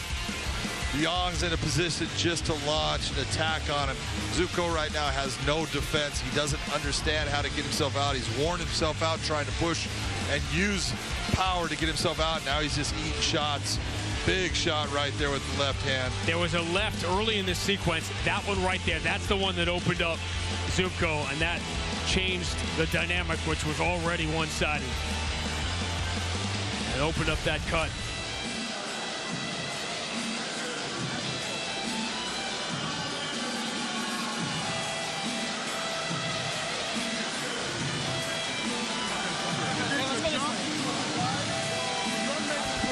Simone Bion took a couple of decent shots in the first 15-20 seconds of the fight, and that was it. And he is putting together a pretty impressive Bellator resume here. It's 2 big wins in a row.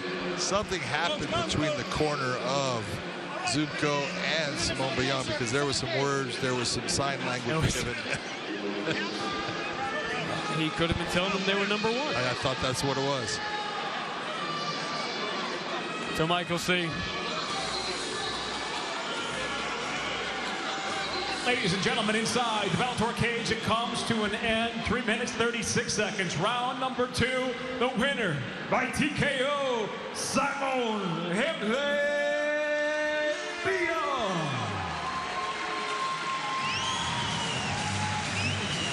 Now 9-2, coming off an impressive loss, if there is such a thing, to Christian Edwards in a late replacement situation, and now back-to-back wins over Luke Traynor and a dominant one here over Zago Zubco. Good job, guys. Good job. Simone Bion continues to climb the ladder. We are headed towards the main card in Milan tonight, highlighted by a lightweight showdown. So fascinating, the contrast between a fighter, Adam Piccolotti, in which we are so familiar with him in watching him in his Bellator climb over the last 8 years, and Mansour Barnaoui, the wild card here, who has fought at the highest level but hasn't fought in 3 years.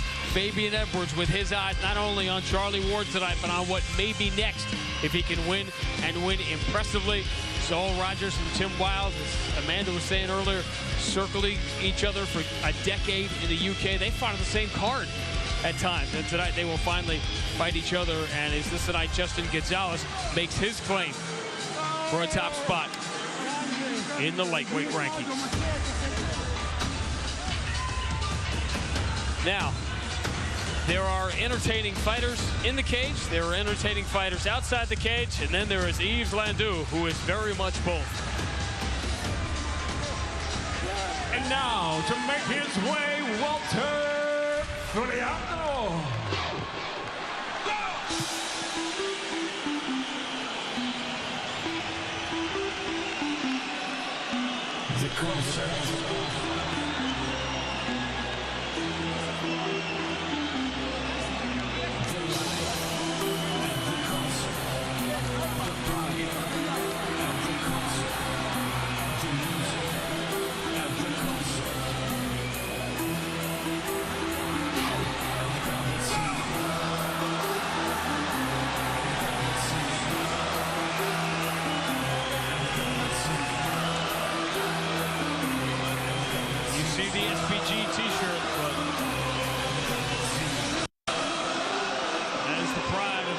Italy, about 30-35 miles west of here.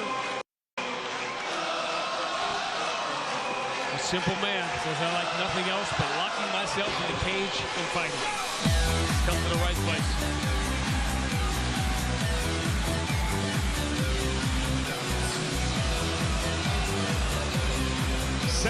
about to make his way, Lando.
Bellator 287, the prelims continue now as we go 3 5-minute rounds in the featherweight division.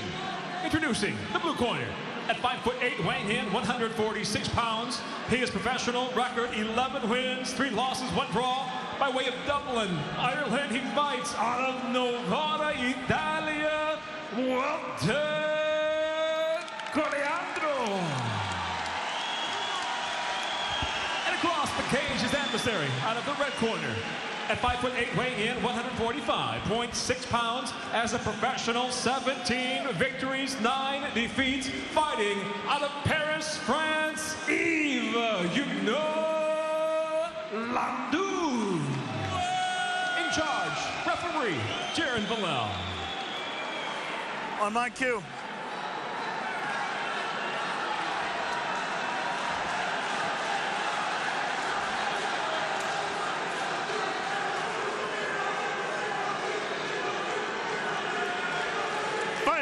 Fighter, fight!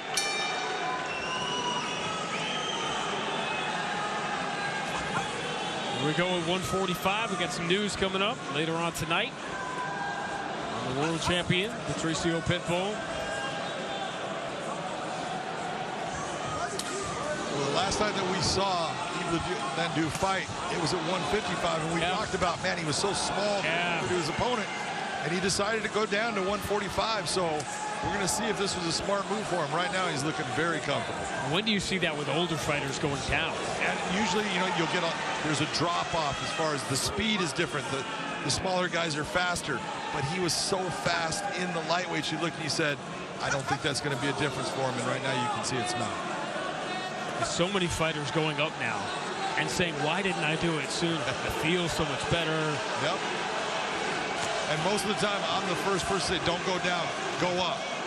But for Lando, there was no doubt. And you can see, you know, just taking a look at Leandro, he's big. He's bigger than Lando still. And this is at 145. Nice clean right hand. Leandro ate that one, charging in. And there are certain fighters under the umbrella of the Michael Venom Pages or whatever that are very hard to prepare for. Because if they don't know what they're going to do, how can you know what they're going to do? Yeah, that's exactly it. And it's like this kind of situation right here. Right now, Leandro is used to being able to get his opponent off of his feet. He almost did, now it has. Nice job by Coleandro to get the back, but he's still got a ways to go here. And this is what, when you're facing someone that's as athletic and has that just balance and movement that Lando has, problems arise that it's all of a sudden you have, no, you don't.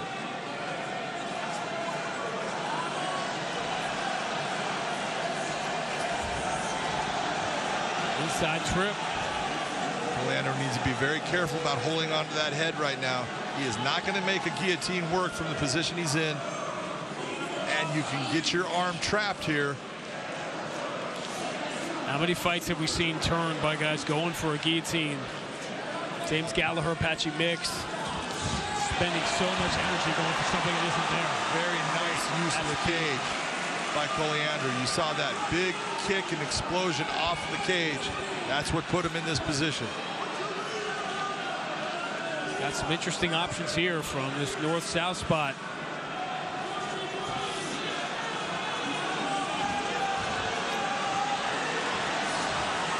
Locked up. Yep. Coleandro only with one submission victory. What you want to see from Lando is exactly what he's doing. He needs to keep Coleandro's legs from this anaconda choke. You want to crush that position. If he can get on top there, he's good. Even in this position, he's fine. Yeah, exactly right. Lando got exactly what you said. Back to it. And he needs to keep those legs, keep that head from getting crushed against his own arm. Coleandro doing a good job of sticking with it.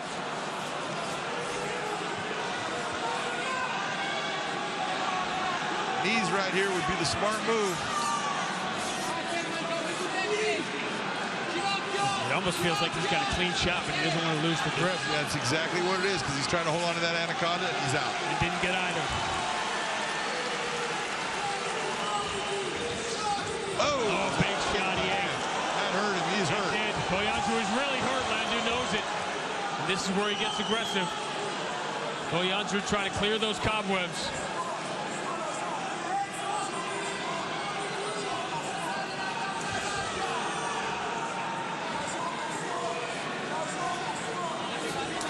Lando's setting up something spectacular. You can see it. You can see his mind working.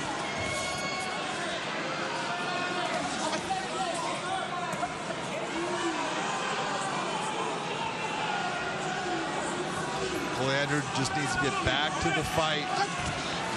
Many times you burn that energy looking for that submission. You give it everything you have, and what normally works for you doesn't finish that guy. It can start to bring your confidence down. You need to just let it go and get back after it. Fascinating round one. Many twists and turns.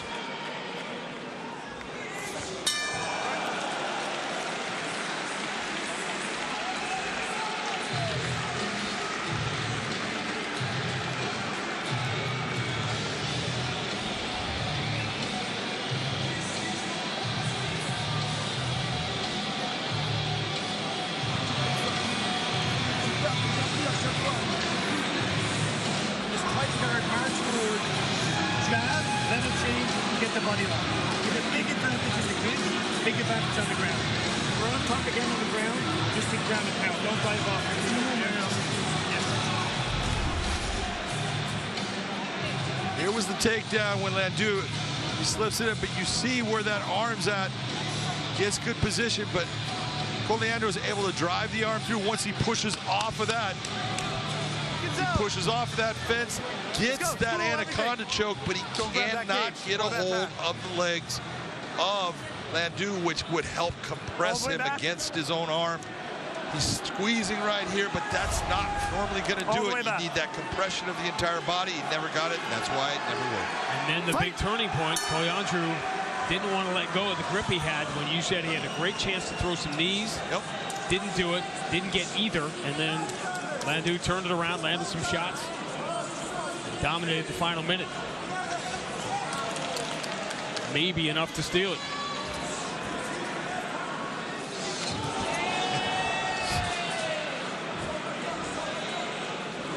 It seems crazy, but then again, why would you think someone's coming with something like that? No, there's no logic to it, so you're not expecting it. Nice job on those hips. Went for this in the first round, didn't get it. He gets it here. and drives Coleandro hard to the mat. Very well done. But this actually might be for Coleandro. Being on the ground is not a bad thing.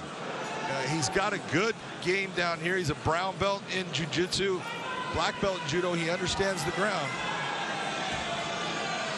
Nice pass by Lando. Lando's been around again, another Parisian who's had to be sort of a wanderer, spent some time at AKA. He had a fight in Ryzen as well. Looking for that Camara right here, and you're right, he had to do a lot of traveling around, and that was for a lot of guys that were from France. But now you look at his corner, his coach, Cyril Diabate, who's fantastic K1 fighter, fought in MMA, even made it to the UFC. That's the difference now that you're seeing in French fighters. They're getting good coaching, and you're seeing the improvements. He's got a very good chance of making this Camara work if he can control that head and separate that arm. Nice job of driving it back. Good job by Coleandro. He understood exactly what he had to do. Looking for the leg. Subtle thing, but again, a more experienced fighter. Lando, the second he knew he didn't have it, moved right on to the next thing. Yes, which shows maturity as a fighter. Many times guys are going to hold on to something. You go, why are you holding on to something you know you're going to lose? Coleandro looking towards the toe hold. Maybe, yeah, and he knew he didn't have that. Yep.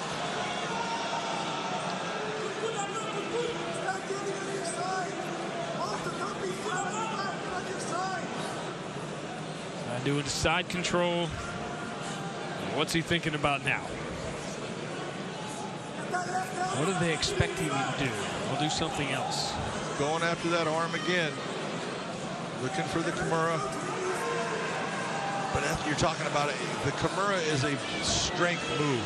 Takes a ton of strength to make that happen. Nice job of using it to get to him out. Beautiful transition. Look at that, into full mount. Now, is he strong enough to hold it? Does he have the balance? Did a nice job of letting it roll through, but he realizes he's losing it. Right back. Right nice to the job. next thing.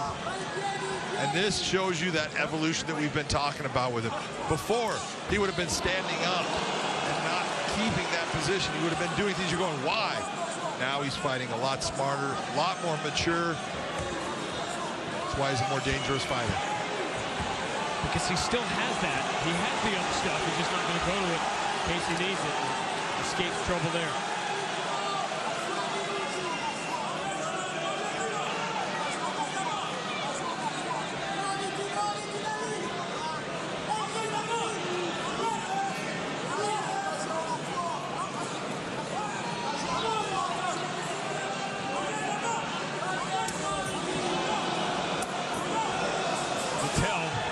Didn't hurt. Or it did. Yes, it hurt.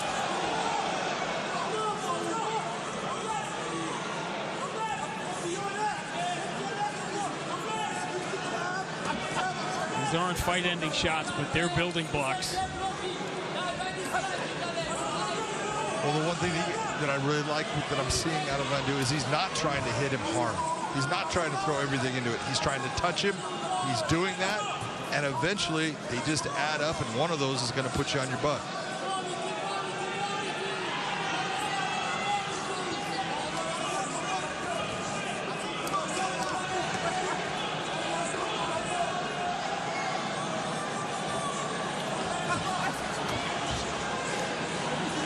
Do you like the distance that Lando is keeping himself from Coleandro? Absolutely. You take a look, and Coleandro has the longer reach and everything, but who's the one that's touching? Coleandro's always a couple inches off. He cannot figure out the range and distance that he needs to land the shots. Nice job of circling out by Lando.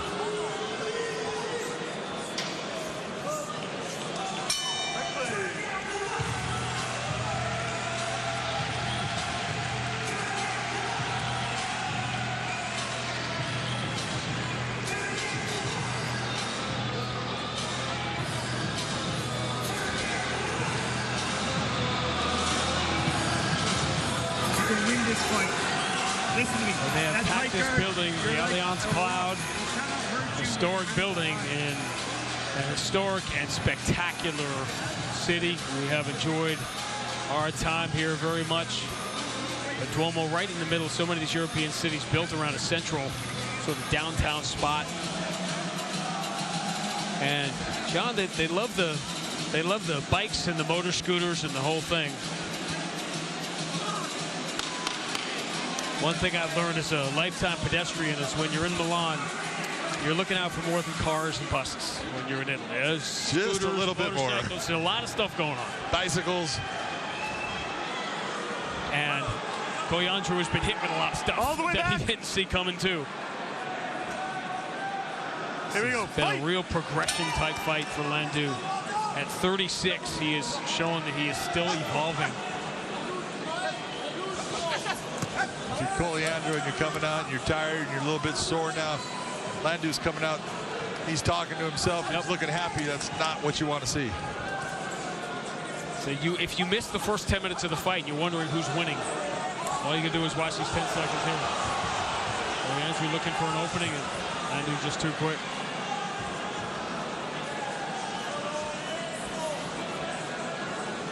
Lando has only been stopped twice.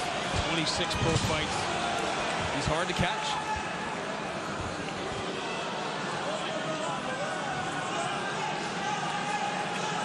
See, and right now, Lando got that. Don't put your arm on that side. Why? Hook that head. You've got a Von Flue choke right there. His arm will then be trapped. You start putting shoulder pressure down. That is a beautiful, beautiful choke. But if you don't set it up, it's nothing. I was told that as you saw Lando going back, kind of rolled his ankle. So he might have a problem with that ankle there. That he was favoring it. So that would be one of the reasons he'd go to the ground. You don't have to be on your feet here.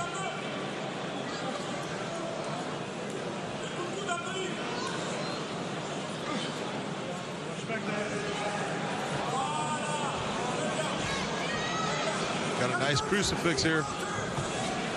And who's still on offense. How many different types of offense have we seen in 12 minutes? One thing he wants to do in this position is, if he can, stop with the punching and start launching the elbows. The elbows are going to fit perfectly in that space. He just got in. Much harder, much more difficult to stop, and much quicker in making a referee stop that contest. Nice job by Walter Koyandru to move himself to get out of that crucifix. It's not an easy thing to do.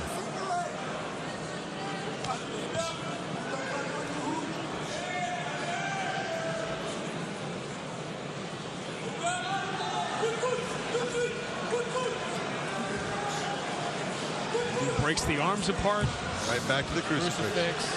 Now he's going after that Camara. Yep. Looking for the key lock here. Americana. Biggest problem is where his left arm is. He's unable to control the head from that position, which puts a lot of the pressure, takes it right off. But he has stayed on offense throughout this entire fight.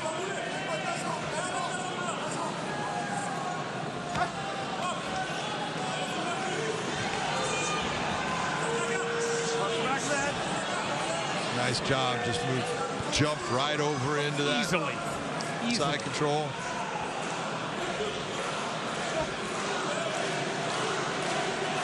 Pushing him out. Yep. Straight into it.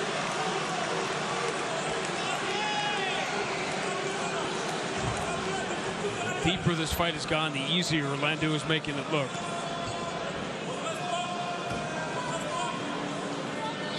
Koyandru, he's found no way of stopping anything that Lando wants to do. He's unable to out-grapple him, which you look and go, if there was going to be an area that you thought he could be successful in, it would be in the grappling. It just has not turned out to be his advantage.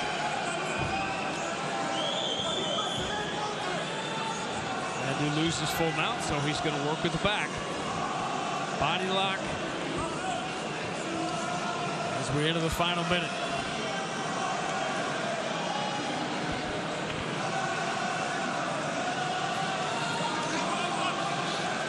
Koyandru for this entire third round has just been moving his king. Check, check, check, check, check, check. He has been doing things that has kept him from being finished.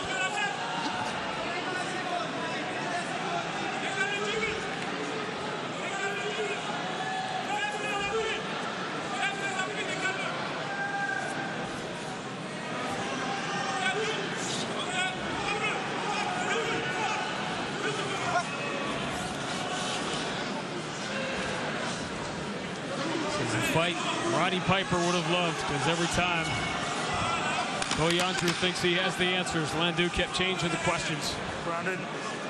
Grounded. That was an impressive performance. Very clean.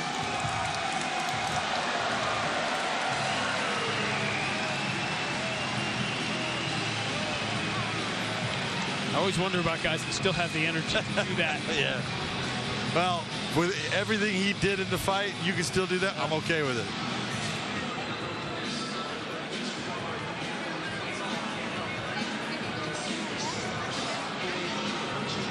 Assuming a Lando win here, that would be his 7th in his last 9 outings. Go to 3-1 in Bellator. The only loss, a unanimous decision loss to Tim Wild, who we'll see against Saul Rogers. And that was at 155. And we talk about, you know, one of the fights we go, he's just too small comparatively. That was the difference.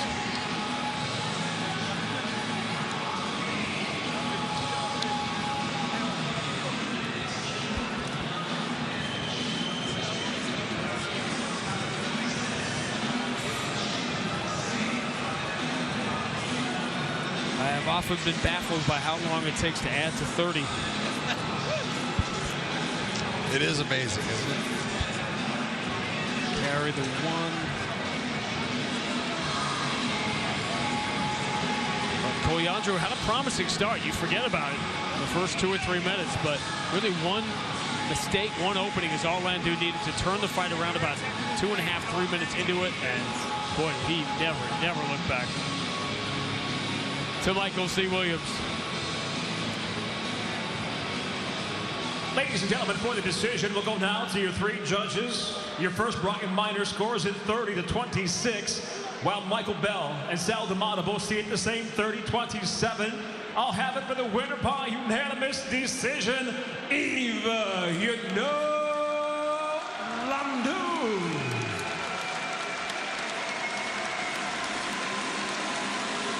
He has won 7 of 9, and he has found a home, it appears, at 145. And if you don't know, that's you know.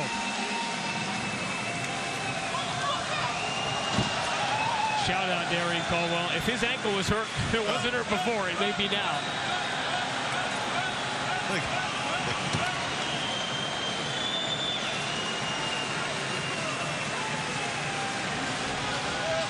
Yves Lando may be a throwback, but we look forward to the co-main event tonight, and the stakes are huge right now. It's been a big year in the Edwards family, and a win tonight for Fabian Edwards right on the periphery of a title shot at 185 and a chance to make a statement in a spotlight fight tonight. Oh, absolutely. You take a look, man. It's set up for him. He gets back by Charlie Ward, who has the title, a guy that's a wrestler. Who did his brother take the title from?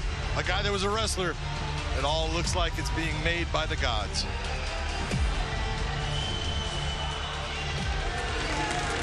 Yves Lando goes to 18-9, and he won over.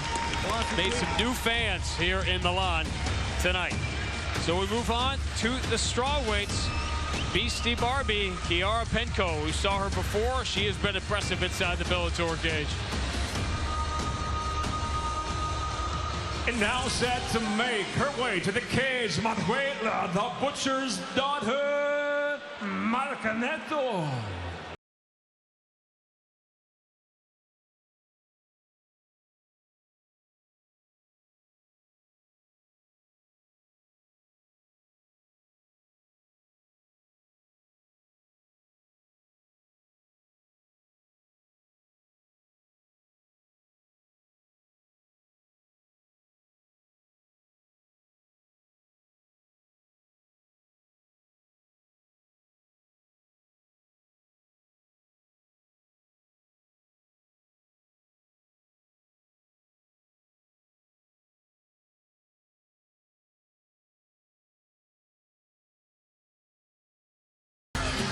Now to make her way, Kiara Beastie Barbie Penco.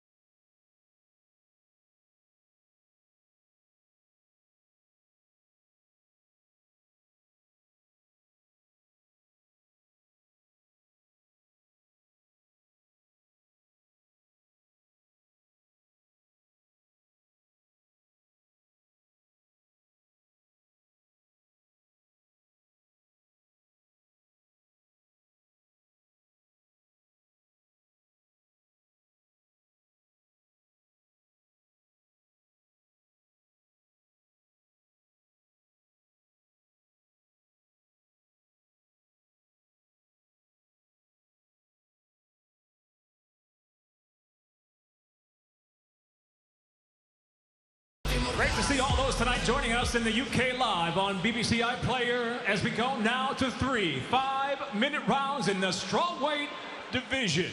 Introducing first, the blue corner.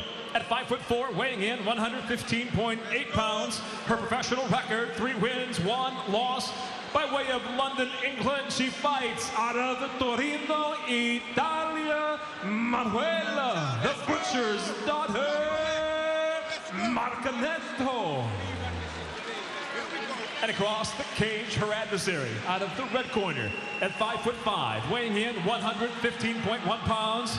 As a professional, 7 victories, 3 defeats, fighting out of Livorno, Italia, presenting Chiara Beastie Barbie Penco. In charge, your referee Blake Grice.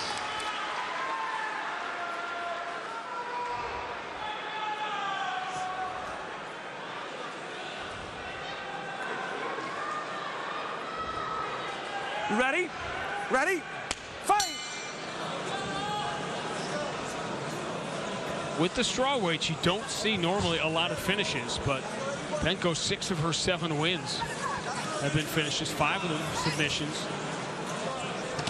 Oh, nice straight right hand there.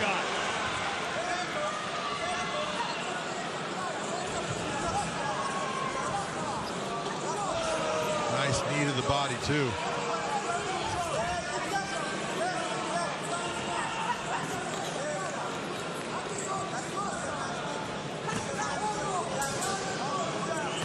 Penco trying to sneak in that lead uppercut. She ate a counter right. Every time she throws that right hand, it's been landing. We talk so often about getting hit early in a fight changes the dynamic, but it can change the dynamic for both fighters. When you think that first one lands, all of a sudden you think, oh, maybe I've got it. Maybe I can win differently. I can win fast when you make mistakes. That's true. You know, it could be the one that wakes up your opponent. So Marinetto's in that position right now. She's been trying to bully her way in. Now she's got her where she's wanted her against the fence. Let's see what she can do. Marinetto lost her debut, but that was 5 years ago. She returned to the competitive part of the sport. She's won 3 straight all this year. Again, we talked about the coaching making a huge difference.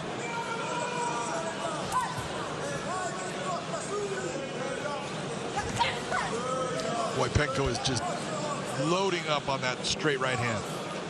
She is just looking for it every time. And when she throws it, she's throwing it with bad intentions.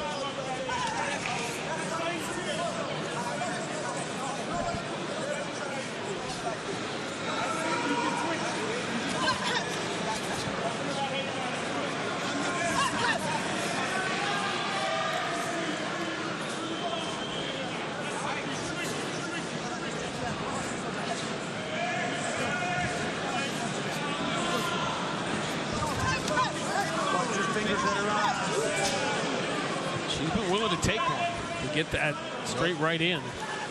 One of the things that she's doing that you got to look and go, you need to stop. She's starting to hesitate at times. Yep. And when you hesitate, you're lost.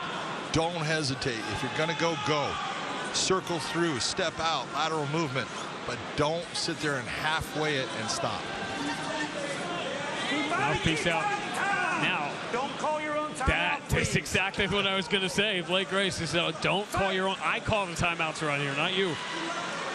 And although it seems like bad sportsmanship, if Marinetto had gone after it, it's not. Yep.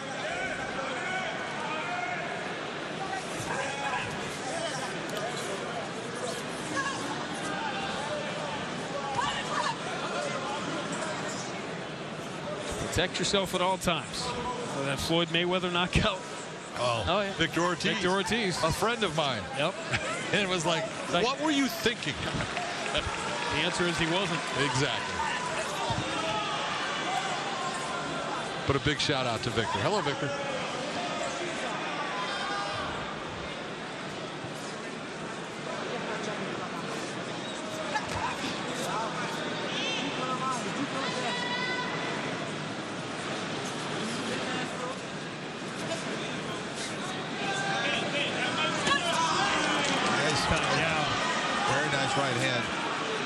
Marinetto got in, and again, she's trying to bully her way here. This is where she wants to fight.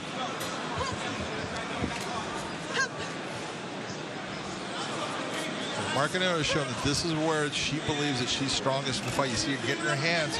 She's got the double unders. Let's see if she can move Penco to the position she wants or take her to the ground.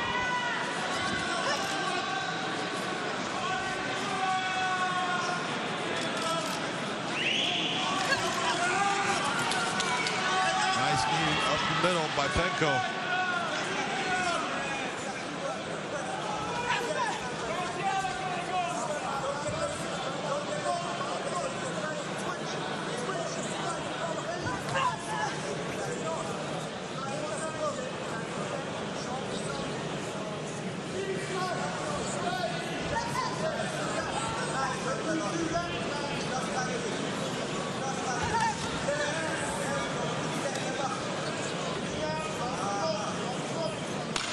Penco got a lot less aggressive as this round went on.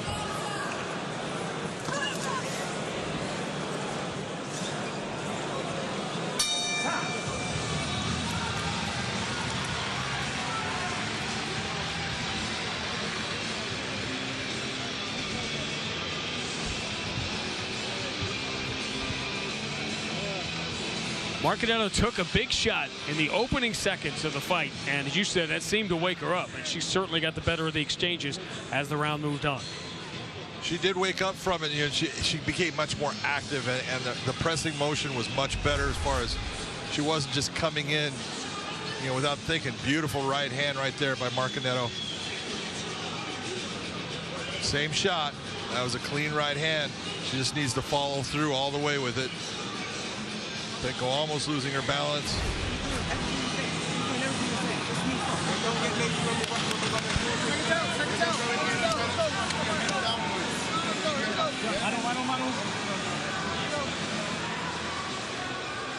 That mouthpiece comes out. Don't stop. You keep fighting until I call time, okay? All right. Just so we're clear. Ready? You don't have, you know, you're not. Fight! Eric Spoelstra down there on the sidelines. Timeout. I don't like the way this is going. I need my timeout. Fighters don't get to call timeout. You take a look at those stats there. First round, Marinetto 33 of 102. Penco 13 of 58. Big difference right there. And that's what you were talking about. Once she woke up, look at what happened. And there were purpose to her shots in setting up the scrambles along the fence. See, Marinetto's taking the center of the cage. Wants to drive Penco backwards and do work from there. Well, the best part that you're seeing out of Marinetto right now is she's the one that's initiating those exchanges, and Penco tries to counter, but then you also see Marinetto counter that counter, which is smart, and she's throwing more than just ones, twos. She's actually throwing those 3s, 4s, and 5s. Penco now is eating one every time she goes in. Which is making her hesitant. Take a look at her. The feint to jab combination ratio for Penco has increased. Oh, immensely throughout this. She's gaining confidence because she's landing. She can feel it. And she realizes that Penco is having problems when she counters again. Right there, straight shot. It's not that Penco didn't touch her, but there was nothing on the end of that shot.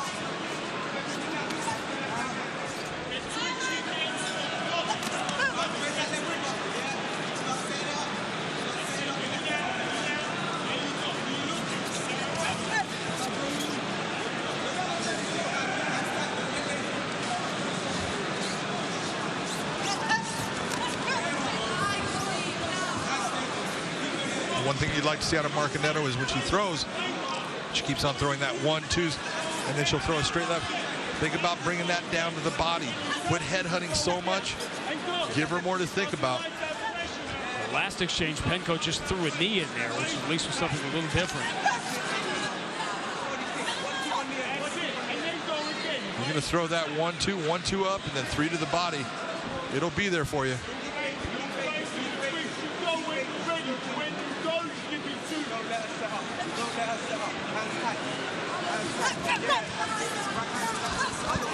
Always fascinating sometimes, and this crowd has been really loud throughout the prelims, but sometimes you can hear the coaches changing on the fly, barking out different instructions.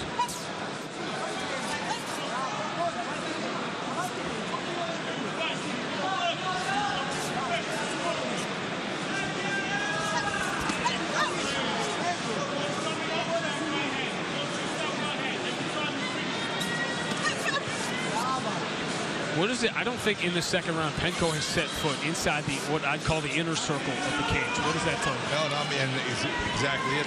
And she's trying to sharpshoot from her position, and it's just not getting there. It's not reaching. And so you've got to move your feet. Use your feet to get inside to land your shots, and move your feet to get out. Don't just lean towards going forward and then lean back.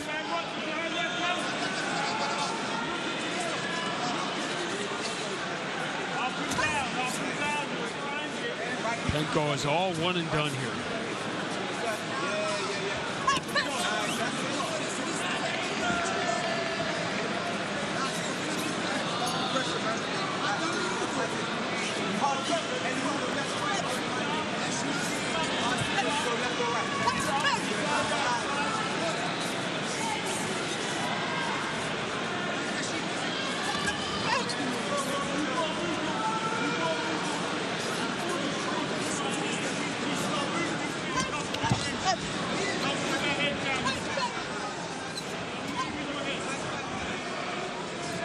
Can you be too stubborn when something isn't working? Oh, yes, you can. There's no doubt about it. Loaded question. Yeah, I mean, you look and you go, sometimes you got to realize, and sometimes it's hard to realize that I'm not being as effective as I think I am. And with just the lack of output, really, because she's waiting. It's always Marinetto who's the one that's initiating for the most part. Every now and then Penco will, but Marinetto, 80% of the time, is the one initiating and the one closing off on those shots. You gotta be able to feel that and say, I need to get busier, or I need to be more successful with the shots that I'm landing. Takes back the center of the cage again. She has kept Penco at bay in every possible way.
Ma'am. Say again? Penco has not been able to get inside after that first shot in the opening round, and now she has to. You ready? Ready? Back, fight!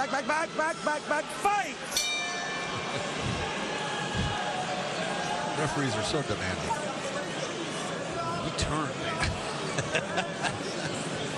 I think both ladies need to switch what they've been doing. Marinetto needs to become a little bit more complete. Quit being such a boxer in this and start to use those kicks. Start to use some of that grappling that she even put her against the cage with and take her down with. Make her think more about more than just your hands right now. And Penco really needs to open up. She needs to get after putting Marinetto on her back foot.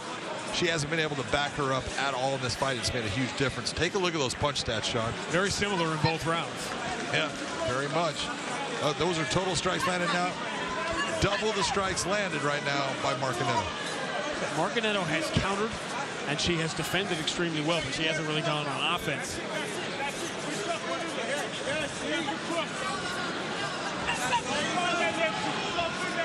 See, nice feints, but everything she throws is to the head. I mean, I can't remember the last time she went to the body. And she's got kicks available, doesn't throw any of them. She's limited herself to being a boxer inside a mixed martial arts cage, which, A, it can work, but you're making it easier on your opponent than you have to. If I only have two things to worry about, being a left hand and a right hand, that's a lot easier than basically the 14 tools that you have to use against me.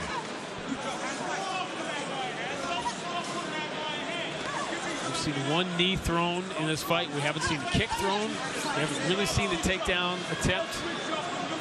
Saw some work from Marinetto along the fence late in round one.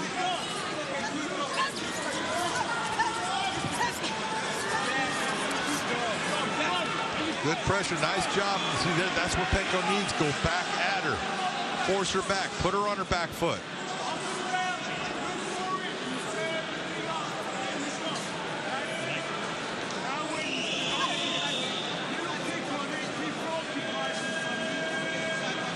And when you're facing somebody that doesn't want to go back, the way to make them go back, you got to throw shots. You got to score and force them into that feeling of, I've got to go back to get away from this.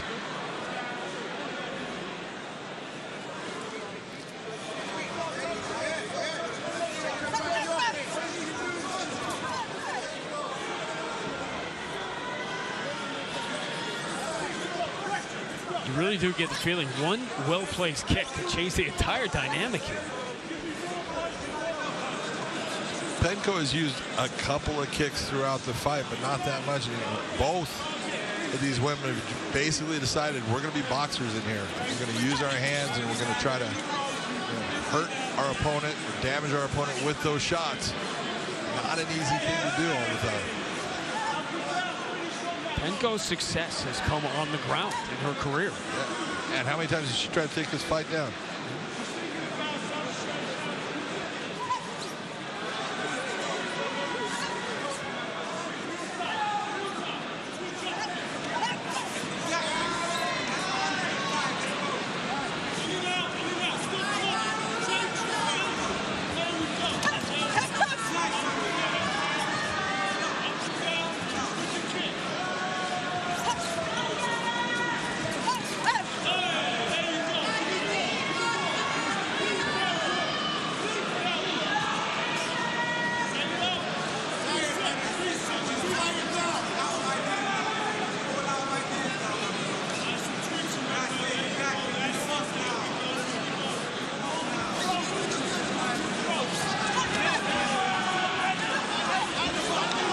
Best shot in a while, yeah. You understand Marinetto's approach. It's more puzzling with Penco, with a fighter who's had success fighting other ways. She's stubbornly sticking to a game plan that is not being successful during the rounds. That was sort of a half-hearted attempt. Anything to change it up instead of just eating counter shots.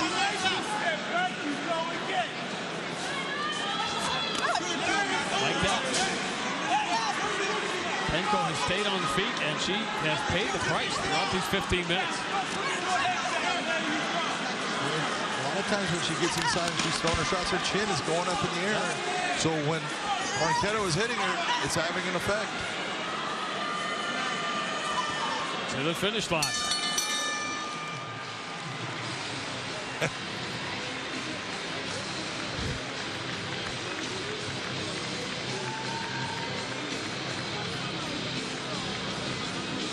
The only moment of the fight that separated that was when the mouthpiece came out. That was the only moment where it didn't look as if the entire 15 minutes looked exactly the same.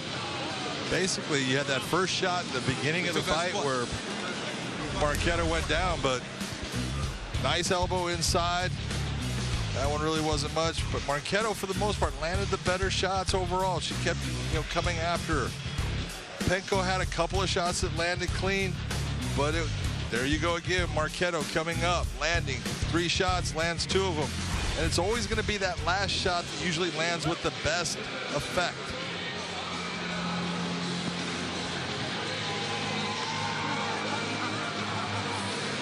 Proud of Torino, Italy, the site of Bellator's first international show, 6.5 years ago now.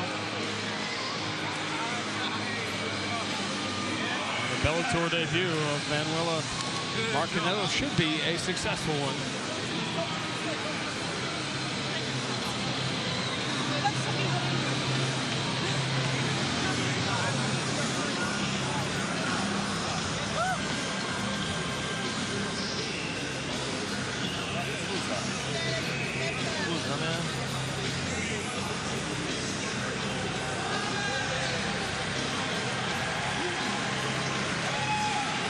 Reminder of what this night is about. Two fighters get to fight at home. Some curious decisions made by the fighters in the fight. Let's see how the actual decision goes to Michael C. Williams. Ladies and gentlemen, we'll go now to your three judges at cage side. Your first, Sal D'Amato, scores at 29-28. He sees the fight for Penco. Your second judge, Michael Bell, scores at 29-28. He sees the fight for Marinetto. Your third and final judge at cage side, Doug Crosby, scores it 30-27 for the winner by split decision, Kiara Beastie Party Penco. All right, that's a wow from me. 30-27. Hey.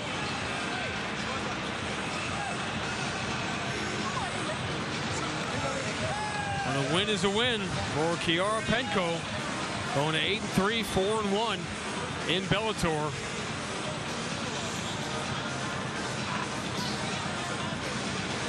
And a frustrating decision for Manuela Martinello. Well, we are going live on Showtime a little over an hour from now.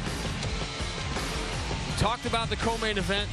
Saul Rogers and Tim Wilde have to figure out where they stand with that. We talked about the dangling carrot of next year's lightweight World Grand Prix. Those spots are guaranteed. You got to earn your spot. You got to show out to get the call out to be a part of that group next year, and opportunities here all up and down the main card.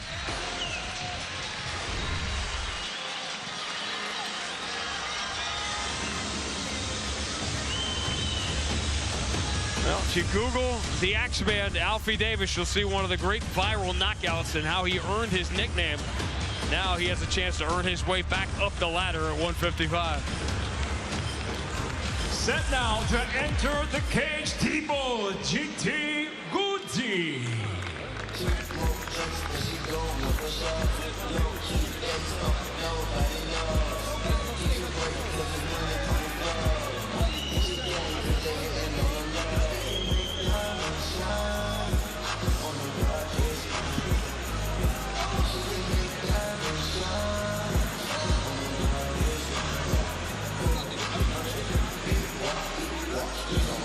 Gody now 35 years old, 6 fights in the UFC after a promising start to his career. 3 years away and reinvented himself. Has been on a roll over the last year and a half.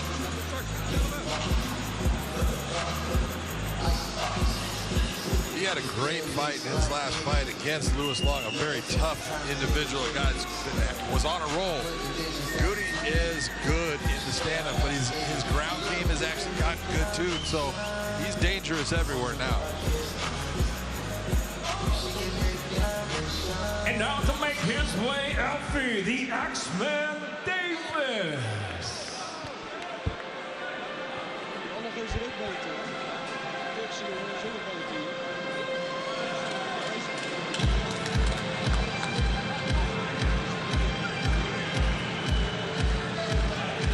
The axe kick seen around the world. He won an early fight in his career in 2016. You rarely see a knockout come from that.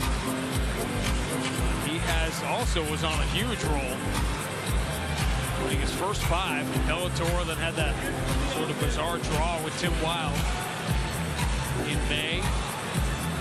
One of those 2 included that draw. Very few people can throw an axe kick and do damage with it the right way.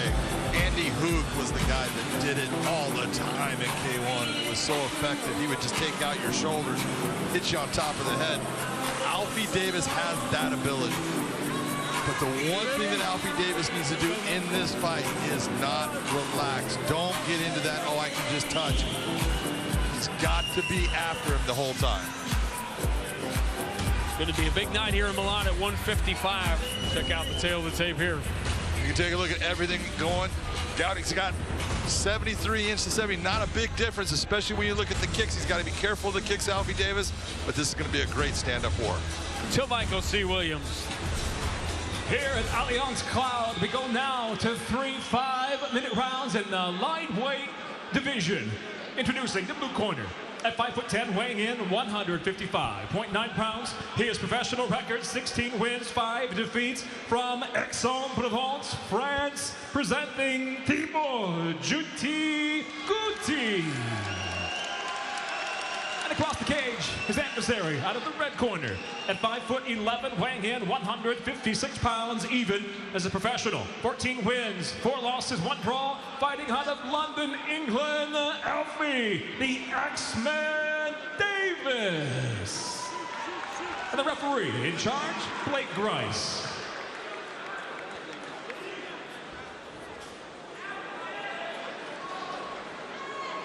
Hang tight, guys. All right, here we go. You ready? Ready? Fight!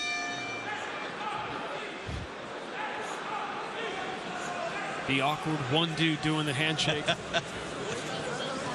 Well.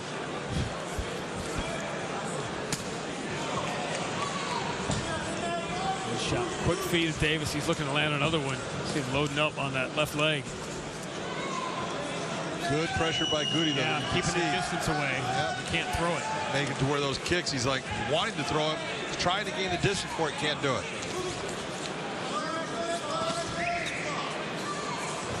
Not a bad game plan by Gody. Stay on Alfie Davis. Close that gap. Take away one of his best weapons. There are so many things about the fight game that are counterintuitive, but that is one. To avoid damage, get closer. It's crazy, isn't it? Lean into the damage. That's right.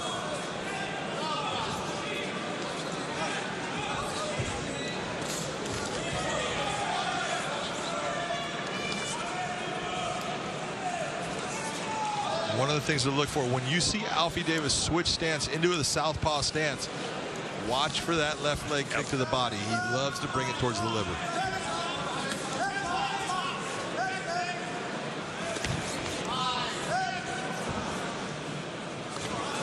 So how does Alfie Davis create the distance that he needs? That's a good way to do it. The easiest way, land clean shots. When a guy's coming at you, after you land several clean shots, they start to always. And again, that's another fighter. You cannot call timeout. Fight until I say stop. Thought we just covered that. Everyone is giving referee Blake Grice problems with this timeout stuff. That may be something we have to go over in the back with everybody. You have no timeouts remaining. None. That'd be a game changer if you did, though.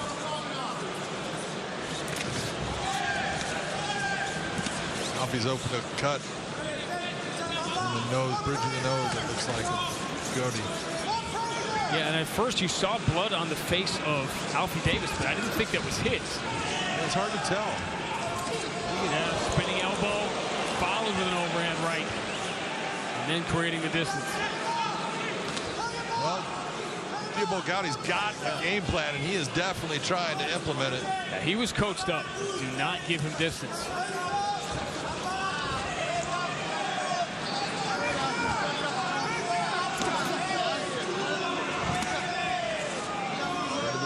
Yeah, Davis going low here. Low, low, low.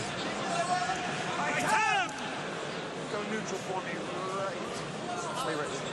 Come over here. Right here, Alfie. Stay right there. No coaching, please, sir. You're good. You got some time if you need it. You ready now? You sure? Okay. What is the okay? purpose? Time Purpose in, is the fight. wrong word. What is the thought behind no coaching being allowed in a moment like that? That is not the coach's time. It's unfair as far as right at that point. It's not the end of the round or anything like that. So when the coach starts to coach his fighter, he's getting an unfair advantage of free access to his fighter. There's no crowd noise, nothing like that. That's not your time. That's the referee's time. You don't get to coach during that time. The coach can coach now, but not during the break. Right. That time.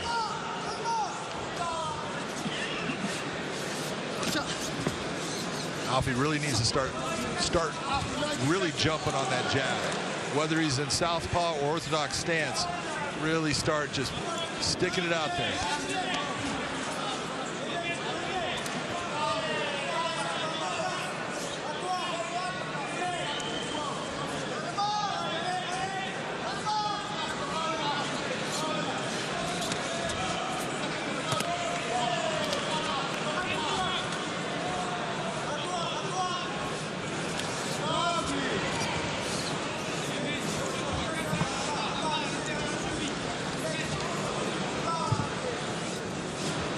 Like Alfie Davis is testing the distance now. Well, he's got a better feel for it right now. Yeah. Gody's coming inside, but he's not being able to throw and be effective because he starts to set his feet to throw it. Alfie Davis is now throwing. Now he's starting to lean back. He's not doing. Notice how his hands are staying in that position. He's being defensive. He's not able to land clean shots on Davis.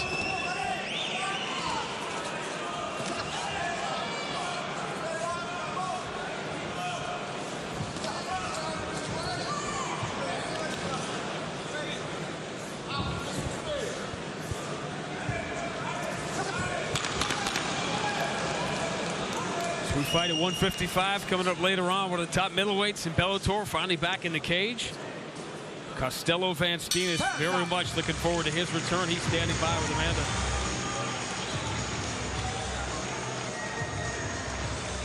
We're back here in the locker room with Costello Van Steen. It's 2 years since we have seen you. You said you had a lot of bad luck over that time, but here you are tonight.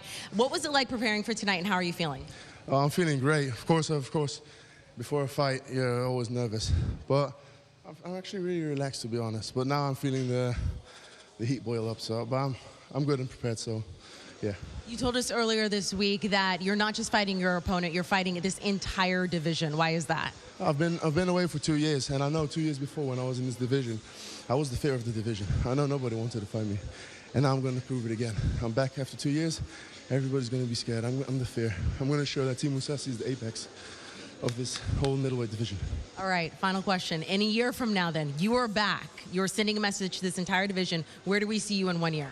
1 year, champion. Champion, that's my spot. Next year. Good luck. Thank you very much. For me, guys.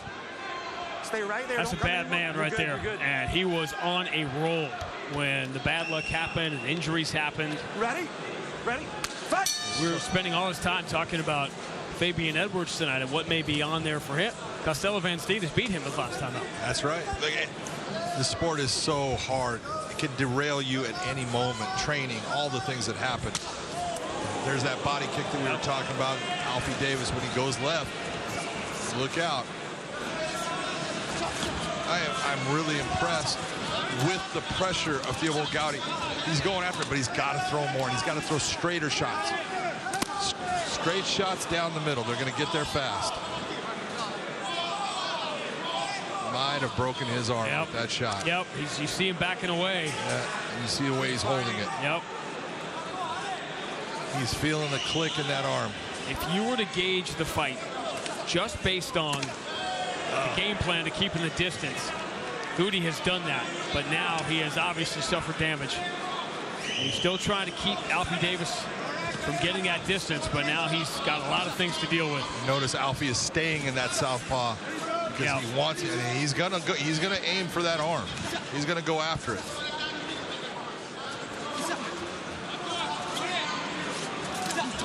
Notice how much every time you're seeing Alfie Davis give a flinch or a feint, you're seeing Theobald Gody is really reacting off of it now.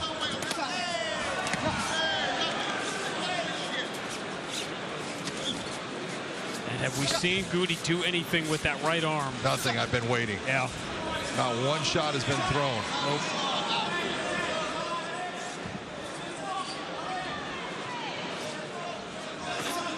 He's holding it near his body. He's using it to protect that side of his head, but he's not throwing it forward.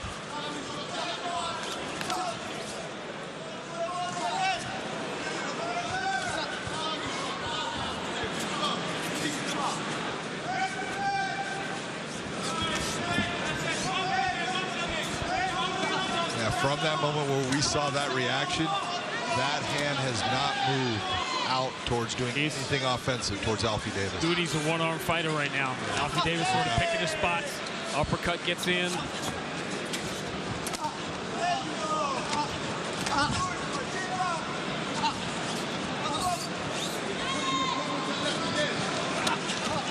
Gody trying to lead with that left, trying to drive him backwards, take that distance away. And there's the first time he's thrown it. You see him trying to shake that right arm as soon as he threw it.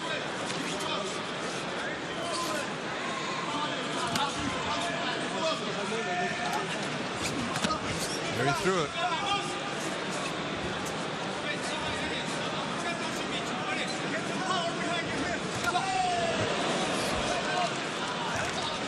Alfie Davis was setting up that spinning kick for a while.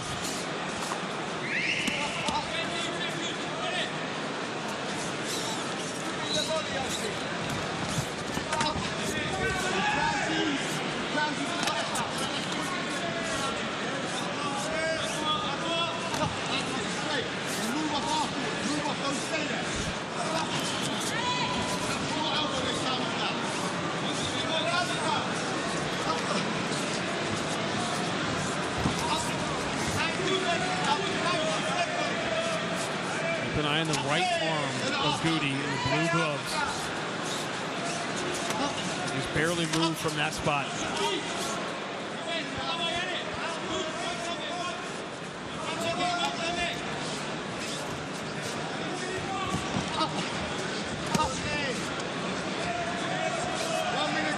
It's harder to do everything, but especially defend. Nice high kick. Even though Gody had the glove up there, you could see that perspiration get snapped off of his head with that kick. It landed.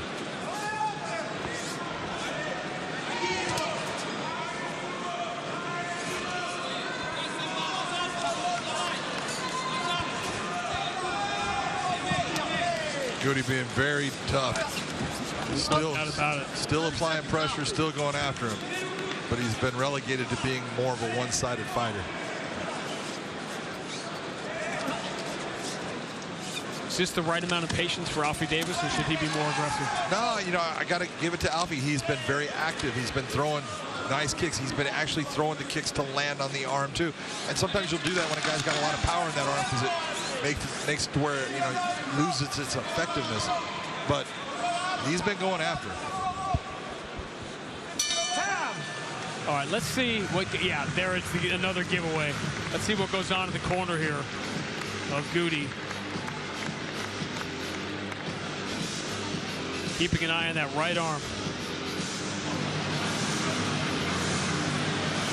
The one that is dangling.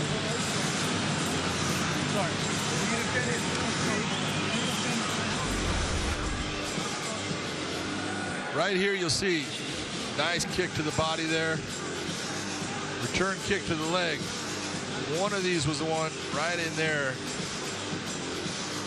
You see those shots. He's blocking him with one arm. And many times we'll talk about that Dutch block where you want to take and you want to bring your other hand to just take a lot of the snap off that kick. Every time you take a kick with one arm, there is a solid chance that that kick has the ability to break one of the bones in the arm. It might have happened. Frank Shamrock fought Kung Lee. Explain to people what Blake Rice just had Gody do. He had him move his arm, push his arm in different directions to see, can you defend yourself with it? Right now he can, and that's why he's allowed to go on. If Blake Rice sees any type of displacement in that arm, he's going to call this fight. But right now you look, there is no displacement. It could be that there's a fracture there, but if he wants to continue on, since you can't tell for sure that it's broken, he's going to let him go on. He moved the arm the way he asked him. That's all he can do. There he tried to use it.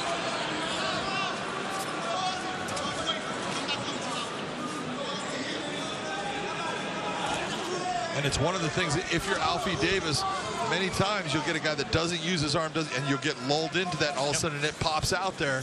You got to be careful.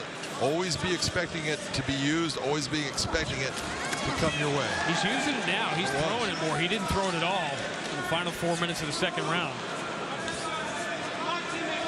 Again, watch Alfie Davis switching stances.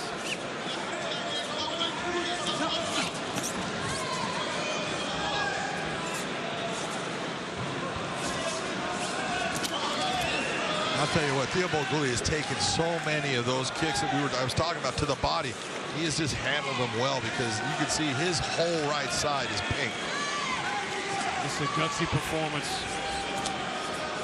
And a well-coached one also from the start.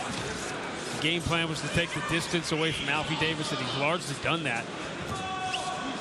Even while being hampered, particularly in round 2.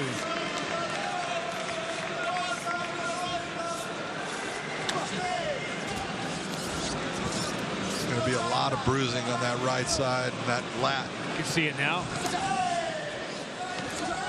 Tomorrow it's going to look special.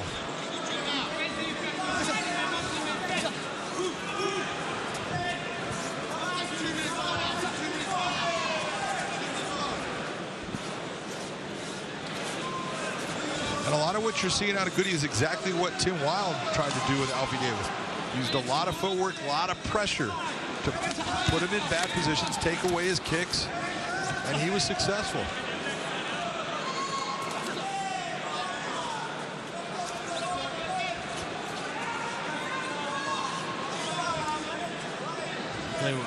Gody has just kept coming forward, even with that disparity. You see the number of shots he has taken. And you can look at those strike stats as far as basically landed almost 3-to-1.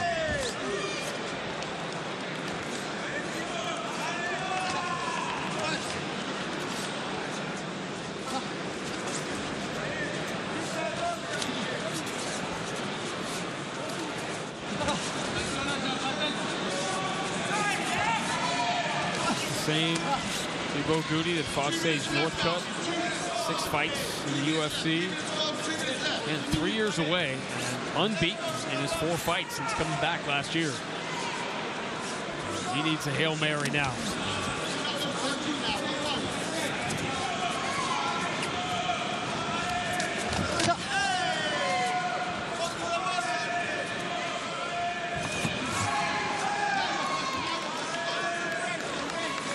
Alfie Davis still very respectful of the power. And it's one of the things you'll see out of Alfie. He's a great stand-up fighter, but he will raise his chin. Watch how many times when he's throwing, that chin starts coming because he's trying to lean out of the way. You're better to roll your head forward, bring your head into a forward position, roll through, than you are to ever lift that chin up and lean back. You see, even as a largely one-armed fighter, you can see that Gody has done damage here. Oh, no doubt. And in this round, he's used that right arm effectively multiple times.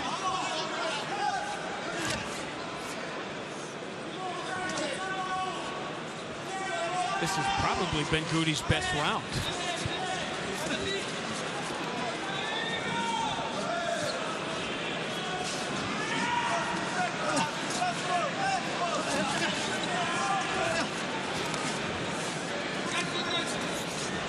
And you have to be impressed with Alfie Davis as far as his patience, his maturity.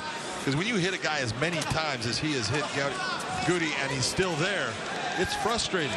It's like, man, how much more do I have to do? How many more times do I have to hit this guy? What is this guy made of?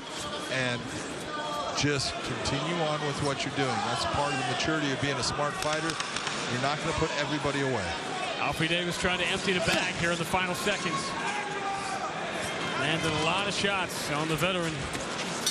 Gody kept going forward all the way to the finish. That was good stuff.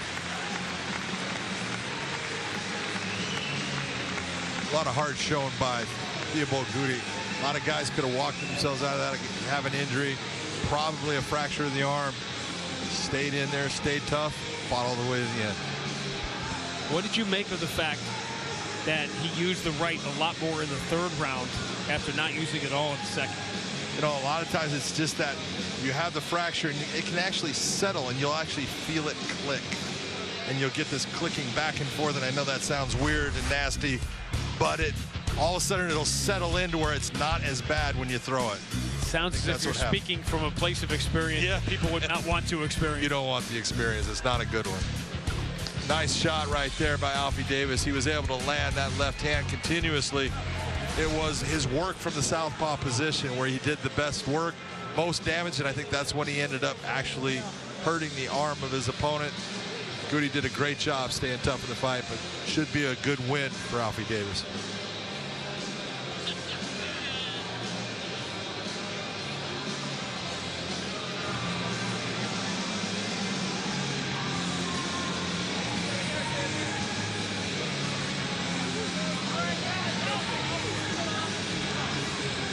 Michael C. Williams has the official word. Ladies and gentlemen, from your judges' scorecards, all three, Sal D'Amato, Michael Bell, Brian Miner, have it exactly the same, 30-27.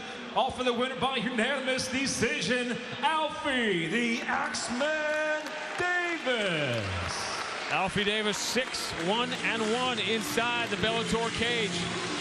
A very impressive, disciplined performance against the courageous veteran, Gody. We are headed towards the main card. We're going live. Top of the hour on Showtime. Headed for a fascinating main event, but in the co-main event. All eyes will be on Fabian Edwards, the #2 ranked middleweight in Bellator, looking for a signature win that could put him into the title picture. But there is a very tough veteran standing in his way in Charlie Ward. There is bad blood between the two. There are high stakes in the co-main event coming up later on tonight.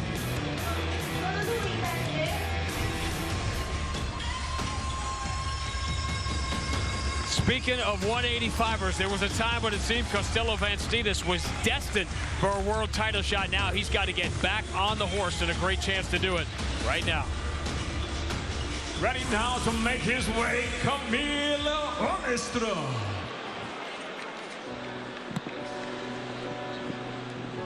Welcome to the city, said a young man sitting next to me. Heard you new in town, before you get around. Here's a little tip from me. Camille Onischuk. Stick to yourself no matter where you go.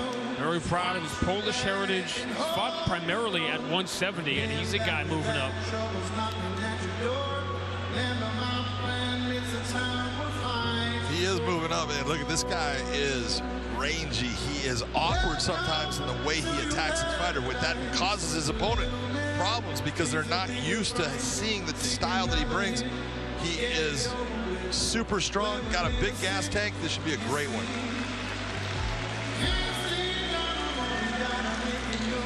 And now set to make his way, the Spaniard, Costello Vanstinas.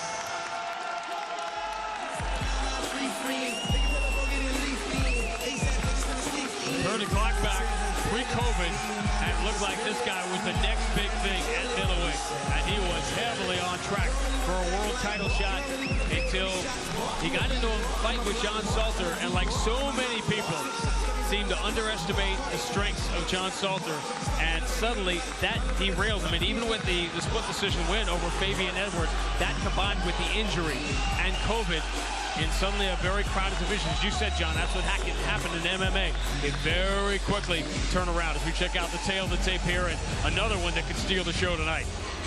Very simply put, 13-2 for Costello Vanstinas, 9-1 for Camille Onischuk. This guy is good. This is a fantastic middleweight matchup. To Michael C. Williams.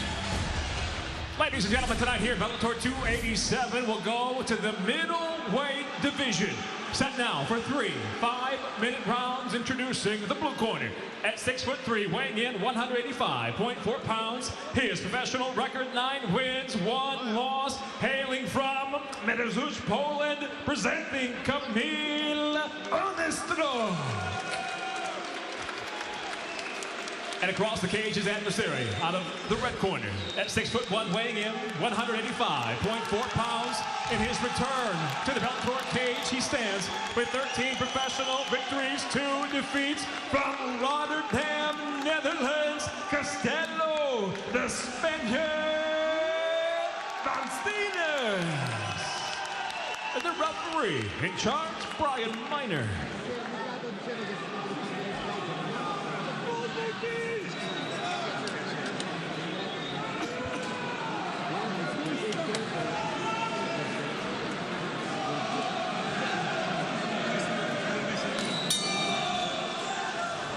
Is Castello Van Steenis ready to regain his place in line at 185. There was a little bit of heat between these two at the weigh-ins.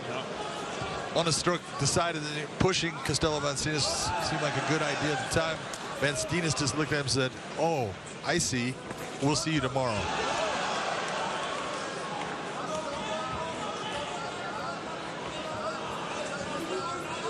Always when you have a fighter coming off an injury, you want to see how confident he is, particularly in the lower body. Take a look at that low calf kick already by Castello Van Steenis. You can see the lump already on the shin of Onischuk. At the bottom of the left leg. And if we can see it, he can feel it.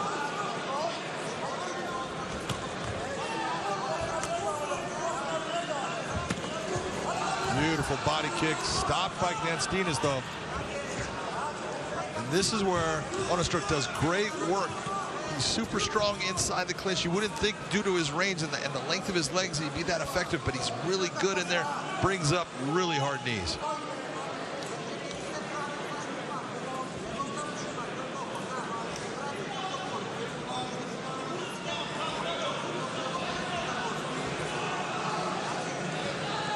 A series of misfortunes have hit Castello Van Steenis.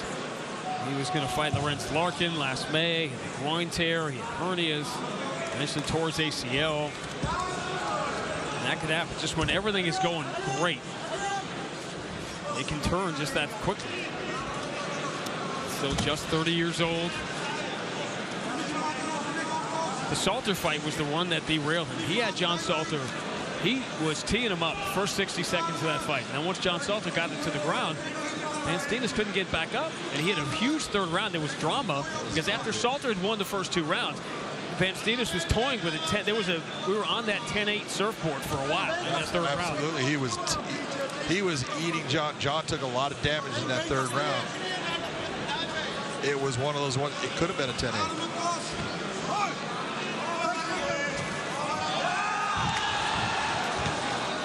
There's what being long and lanky will do. You think you got that guy? Good balance by Onischuk to get himself back.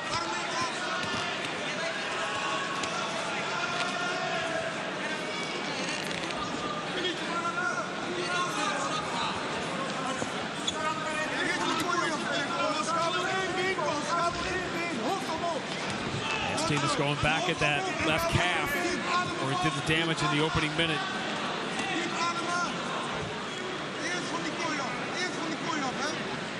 You can see, take a look as that leg sticks out there. Look at the lump on that front shin section of that calf. That's all due to about, what, 3 landed calf kicks?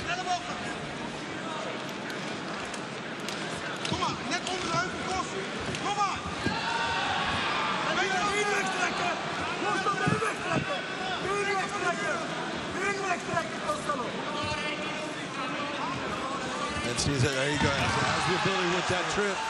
You see it. Onischuk trying to get his back to the cage. Quick as he can. Van Steenis going to the back. But a good job by Onischuk. He's not in a bad position. He's got to get his leg free. He's got a baseball grip on the left arm of Van Steenis.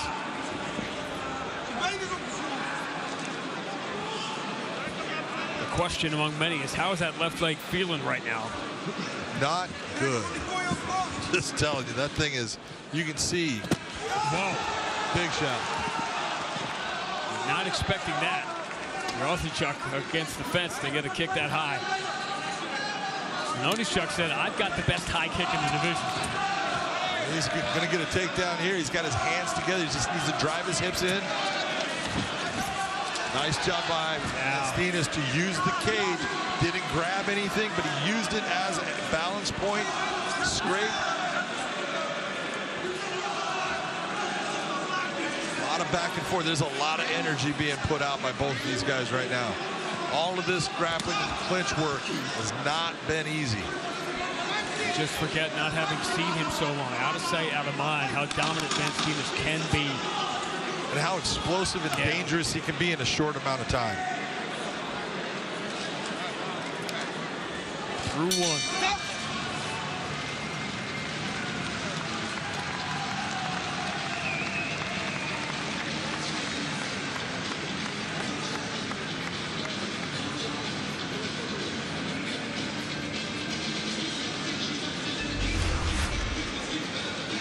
There's the one that left the mark. Those had an early effect, man. You could see. And you can see the damage already on that leg. If Vanis goes back to that, Onischuk's going to have to figure out a way to stop. But you got to give it to Onischuk. Had a really good round as far as he was throwing back shots. Did a great job of defending against the takedown.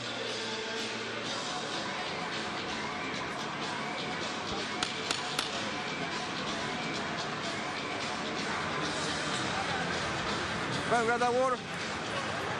Watch how Onischuk comes out in round two. And does he or does he not have issues with that left leg? Well, just right there, I was watching him look down at his leg. Yeah. So obviously with taking a step, he feels it.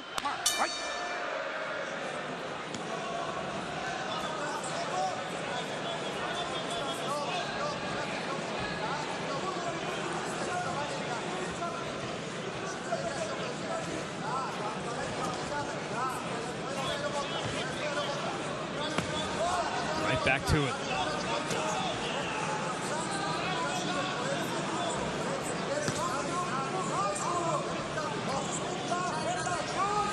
And again. And again. Smart. You're being effective. You're damaging your opponent. You're making it to where his movement is going to really slow down. Everything you're seeing out of Vanis right now, very smart. There is no tree so tall that it can't be chopped down. That is the truth. Right back. And again. But that right there, that right hand you just saw by Vanis, that's set up by that calf. Yes, it is. Vanis just going after that left calf. Again. And what you're seeing from Onischuk, he's trying to time it.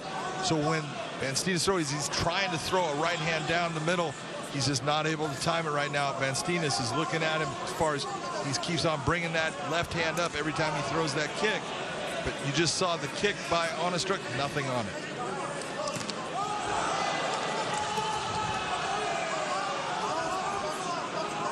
High kick, low kick. Vanis locked in.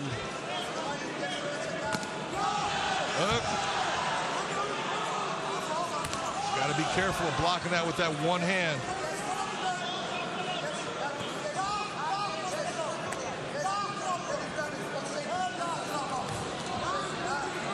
How much of your power do you lose when you lose the base like he's lost with that leg? Boy, not the back leg, so but much.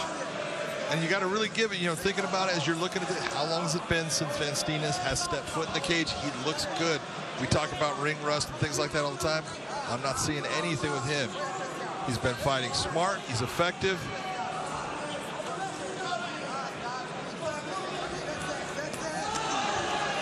you see fights you expect to go a certain way, and then a shot lands 10, 15 seconds into it that completely changes the direction of it.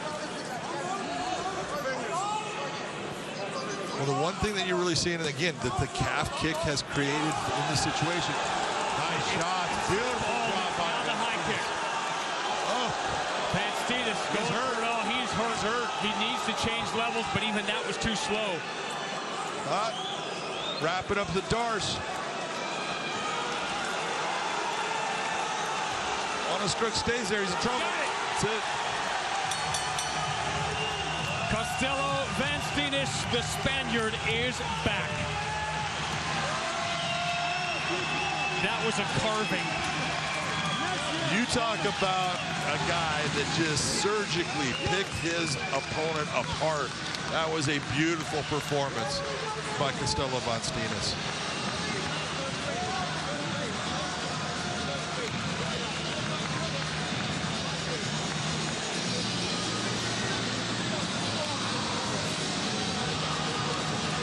A big calf kick landing 10-15 seconds into the fight, turned it, and Onischuk hung in there. That's a tough kid right there, but this is one of the best in the world, and he looked like he was in prime form. That's 6 shots in a row that landed, even though he got that glove up on the end there, and then you see him come, latches onto that Darce, and once you're under there on that Darce in that position, it is so tight, there's nothing you can do.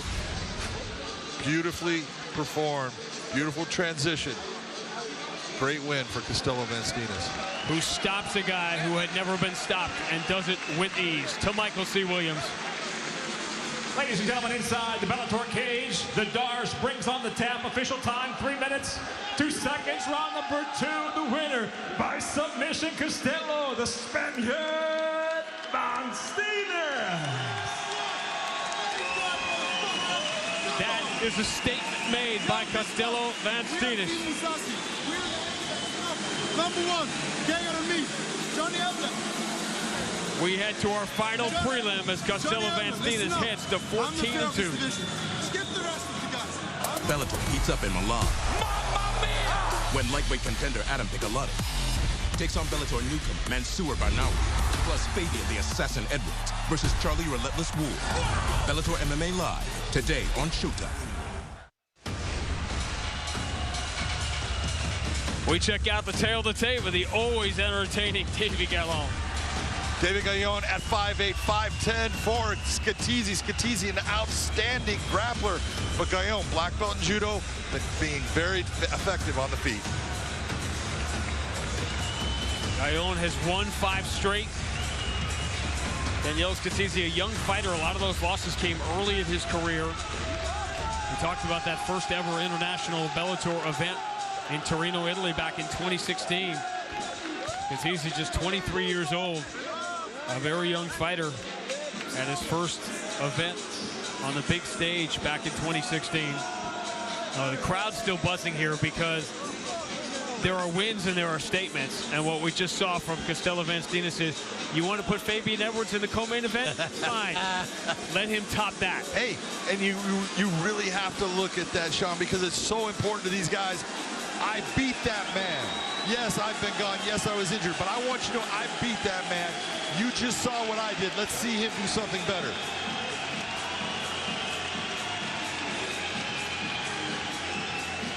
That's a discussion we're going to have tonight as you look at Daniele Scatizzi. Is what next for Johnny Evelyn, the new middleweight world champion? Because obviously Gegard Mousasi at some point, if he wants a rematch, I think he's certainly entitled to it. Fabian Edwards could write his own ticket tonight. Yep. Costello Vanstinas, it's pretty interesting at 185 right now. Getting a little more crowded. It's the way you want it. To Michael C. Williams. Tonight we'll conclude the prelims here at 287 with 3 5-minute rounds in the lightweight division. Introducing the blue corner at 5'10", weighing in 154.8 pounds. His professional record, 11 wins, 6 losses, fighting out of Dublin, Ireland by way of Roma, Italia, Daniele Scatizzi.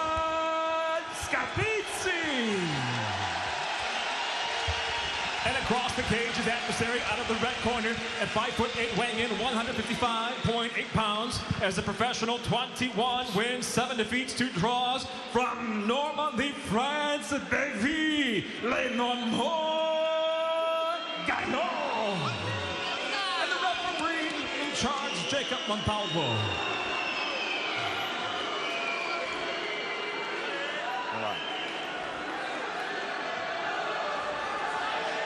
Fight, are you ready? Are you ready? Fight. This is the most efficient promotion in MMA, I'll tell you that. Fast. We put on fights. No one's here for that fluff. Let's fight. Gaillot 3-0 inside Bellator. He's won 5 straight. Now, we'll get a chance to see Scatizzi out. Very nice attack by Scatizzi. Trying to neutralize. Now, watch Gaillot here. His back, well, he's not going to work around his background, which is judo, because his back looks like it's about to be on the mat. There he goes. He's a high-level judo player. But you saw Scatizzi get those hands clasped around the hips. He had the ability to elevate Gaillot. Once you got someone around the base of that, hip area, very difficult for them to stay on their feet. Scatizzi has the judo background too, not at the same level. Now, but Scatizzi on the ground, he is very skilled. Stuck his arm on the wrong side. He's going to have to get his arm on the other side of David Gaillot. There he does.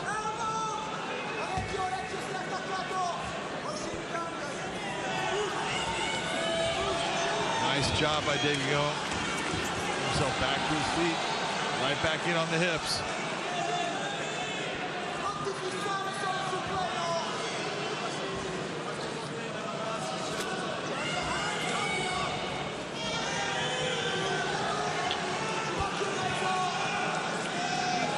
Scatizzi is the only fighter who won that fight in Torino in 2016. And when he was in the cage, he had some issues with the translator when he was using a certain language to describe some of his attributes that she was apprehensive to translate. Well, as we say, lost in translation. That right there hurt. Win that scramble, yeah. Yeah, well, it was just slipped by Scatizzi. His foot slipped out on the canvas. That's what ended up putting him there. He's got to work his way back to his feet or try to get into a position for a submission here. He likes to stay on his back at times. This is not against David Gaillot. I'm going to get back up. I'm going to be the man on top.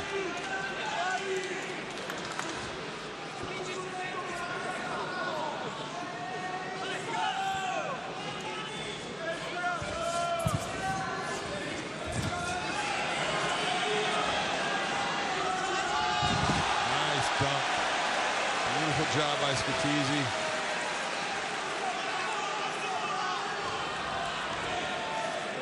He's come out strong. This would be the biggest win for Scatizzi in his career. No doubt about it. David Gaillot has been on a roll. He has been just lighting people up. He's been winning in the stand-up, winning on the ground. He had that rolling thunder kick against Ross Pearson. It was just unbelievable. You find younger fighters now who've come up in the YouTube age think more about that viral moment the same way kids now are all shooting 3-pointers, right? Yeah, it really they are so much more apt to try the things that we would never try before. Yep.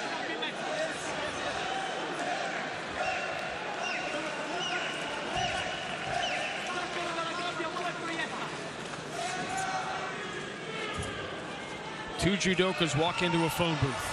Boy, I tell you what, that was a nice Uchimata attempt by David Gaillot. He had that leg up high. Tell people what that is. And Uchimata, the easiest way for you to think about it to remember it, that leg comes up between your opponent's legs, and that's why we go Uchi, because it's kind of, you put it in a place where it doesn't feel too good.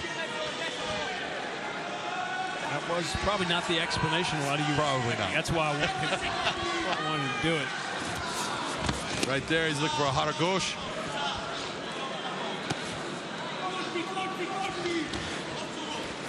And that's one thing when you're working against David Gody. If you notice, look at all the foot attacks, a lot of foot sweeps, just little things to upset your balance all the time.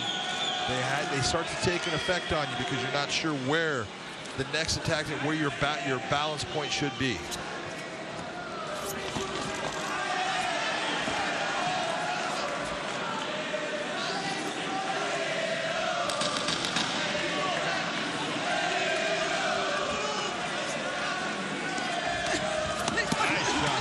To the round in the final seconds.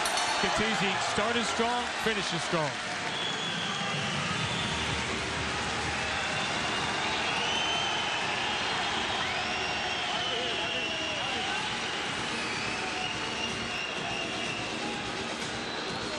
That mouthpiece in the cage.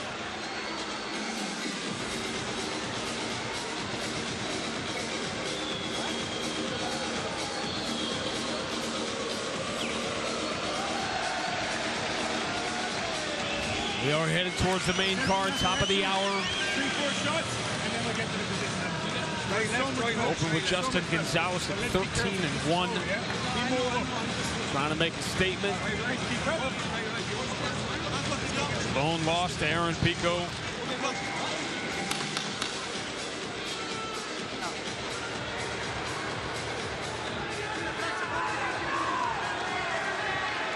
The two magicians that know each other's tricks. That's what we saw in round one. Fight.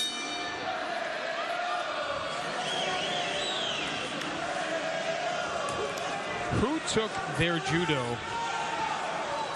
into a great MMA career? Obviously, Ronda's the first one that comes to mind.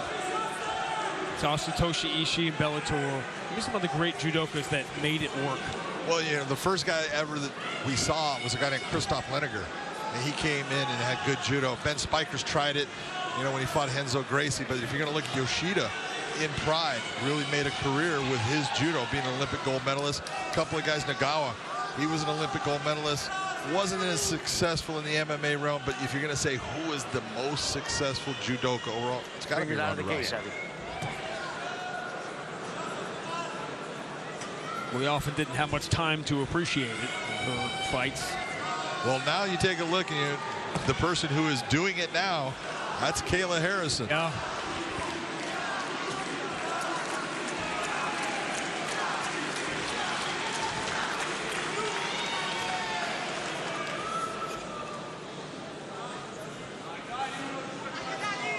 Still remains the area where the most things are happening that you don't necessarily appreciate is these little exchanges along the fence. Around the cage. So much goes on in these clinch situations that you're seeing, and that struggle for the underhooks that you're looking at right now. Skittizi looking to drop those arms down, change levels, get into that possible double leg.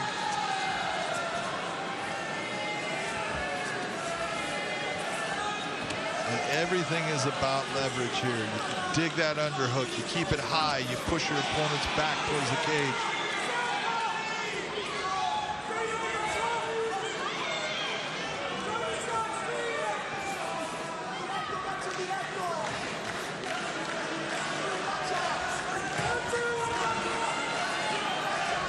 Skittizi also at SBG now. Yeah, he's become a much better fighter. A more professional, polished fighter. Exactly, and that's really, it's not that he hasn't had some losses off of it, but he's a more complete. But he was a straight grappler before. It was almost scary at times to watch him in the stand-up with what he would throw and how he would throw it. Now, much more polished. Still has some attacks that you go, you're a little bit off balance there, a little bit out of position, but hey. He used to be way out. He was wild. Oh, yeah. And he has been, you know, polished down by SBG. See, it's right there. Crushed his space before throwing his hands, and that's just, you know, part of learning the stand-up game. Distance, range will get you where you want to be.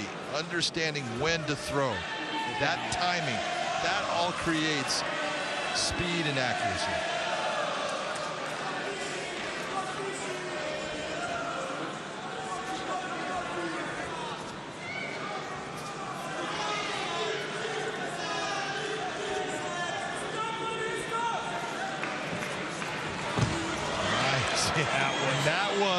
sweep. That was David Gallon using what Scatizzi was trying to do, using it against him.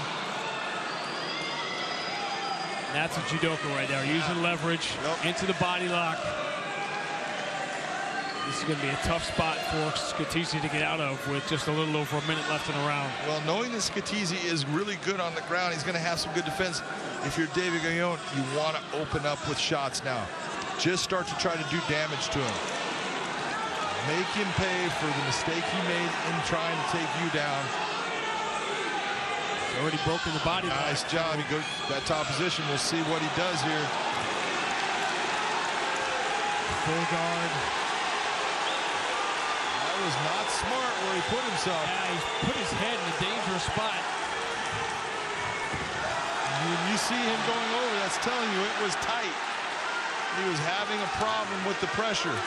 There's no way Scatizzi's doing this 2 years ago, 3 years ago. No. This is a different fighter right now.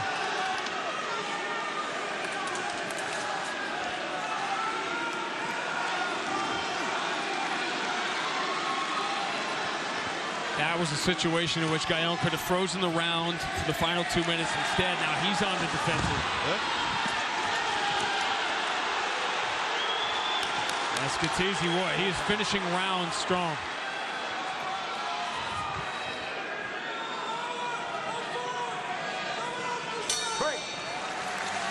This is good stuff. Scatizzi. Both guys going after it, loving it. How are you looking at a round two as a judge? That's a tough one. That is a tough one. There was a lot of good shots landed by both guys. You're looking at the throw, but you're also then looking at the reason that reversal happened was that guillotine was tight. That's the only reason. You know it was tight, so it's got to go. And going back, I got to go Scatizzi. Tough round. Now you're in one of those uncomfortable. He could be up 2-0. Maybe not. We don't know.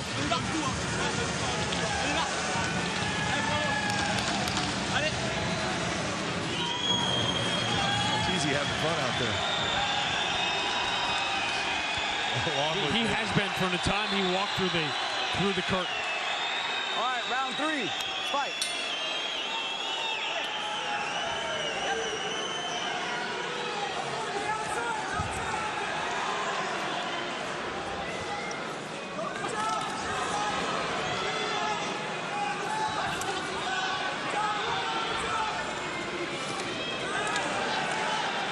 Scatizzi's been more willing to stand.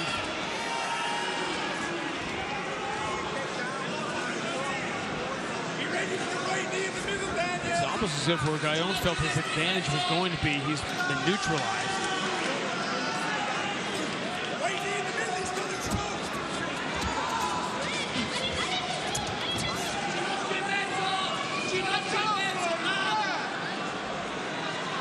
Gallon again almost able to upset that balance, get that leg up high. Scatizzi gets himself back to a base. He's doing a great job of lacing the one arm of David Gallon. You see him with that body lock, but he's also holding on to the right arm.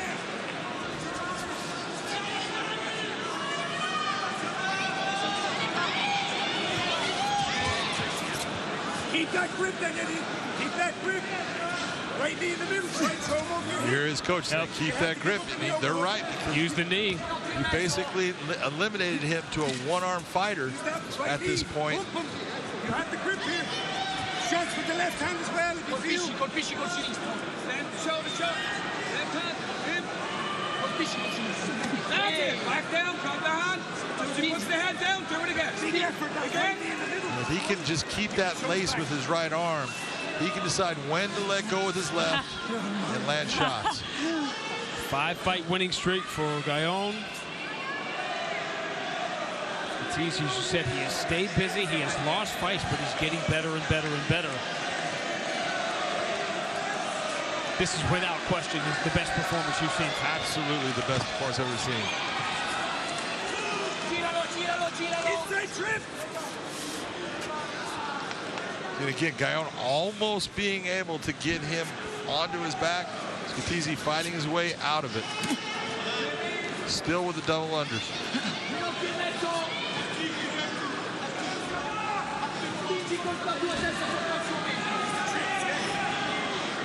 Right leg, inside trip. And you look at this, when you're with Scatizzi's arms, you want those, either drop them down towards that waistline or bring them up high and make those arms of David Gaillon go up. That will help you with the takedown. Being in the middle of his back is the hardest place for you to have those double unders and be successful. It's scoring, Daniel, yes. It's scoring, good shot, yes. 2 minutes down. Gaillon's in a bad spot here because a takedown from Scatizzi could basically end it. Need the legs, foot stomp to score.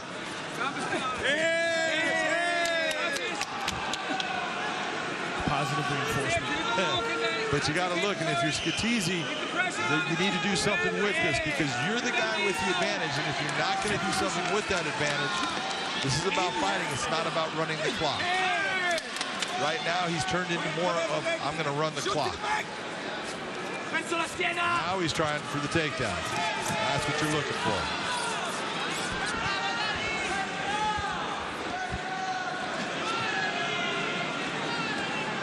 Said so much happens in this moment right here. The fight that is up for grabs.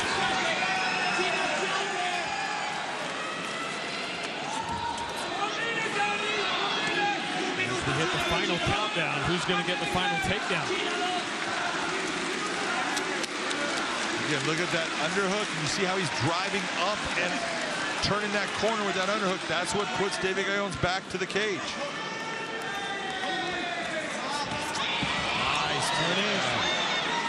And you just anticipated that's what was going to happen since Scatizzi had tried multiple times and wasn't able to get there.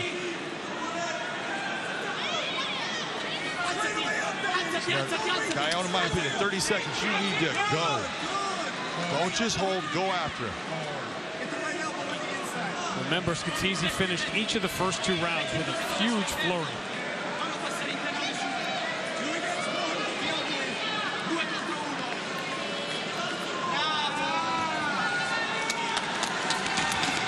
Seems content to run out the clock. And another finishing flurry. Big shots by Gaillon now. Good stuff and a great performance from a young fighter, the likes of which we have not seen from him.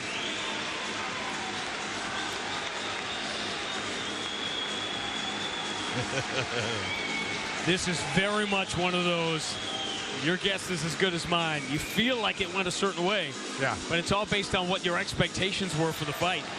And I guarantee you, David Gaillon's corner felt he won the fight. Even if we may have seen it differently. It's a close one. But that group knows that that's the best fight that their young fighter has had in his career.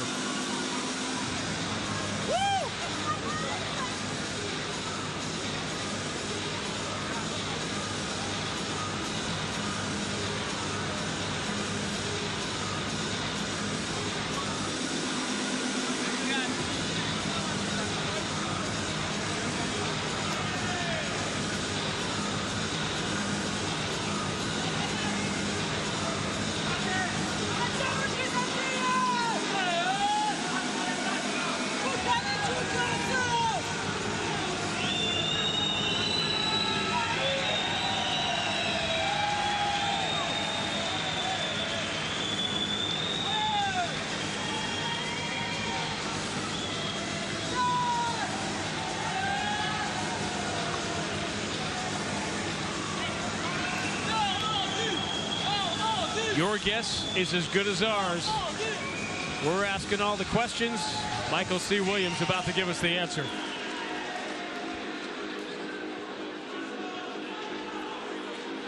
Ladies and gentlemen, having gone the distance, we go to your 3 judges. Doug Crosby, Michael Bell, Sal D'Amato, all have it the same 29-28 for the winner by unanimous decision, Daniele Scatizzi. A signature win for a young fighter, and he earned it against the veteran, David Gaillon. Daniel Scatizzi moves to 12-6, increases his local fan base. We are going live, top of the hour on Showtime with the main card, all roads leading now to a co-main event with Fabian Edwards and Charlie Ward, maybe a middleweight title shot on the line, and of course, Adam Piccolotti and Mansour Barnaoui in the main event, top of the hour on Showtime. Bellator heats up in Milan when lightweight contender Adam Piccolotti takes on Bellator newcomer Mansour Barnaoui, plus Fabian the Assassin Edwards versus Charlie Relentless Ward.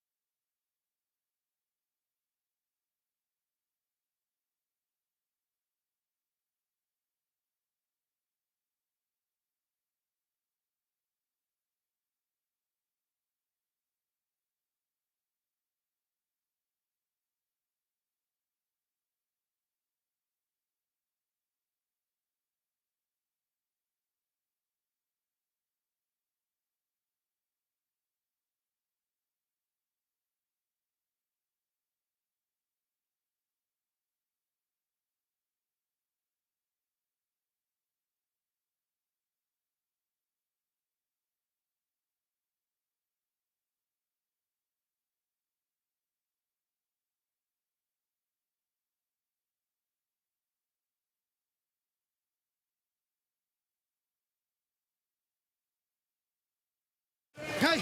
Oh, nice knee. Final seconds of the round. Big swing and a miss. Oh, my goodness. And it's all over.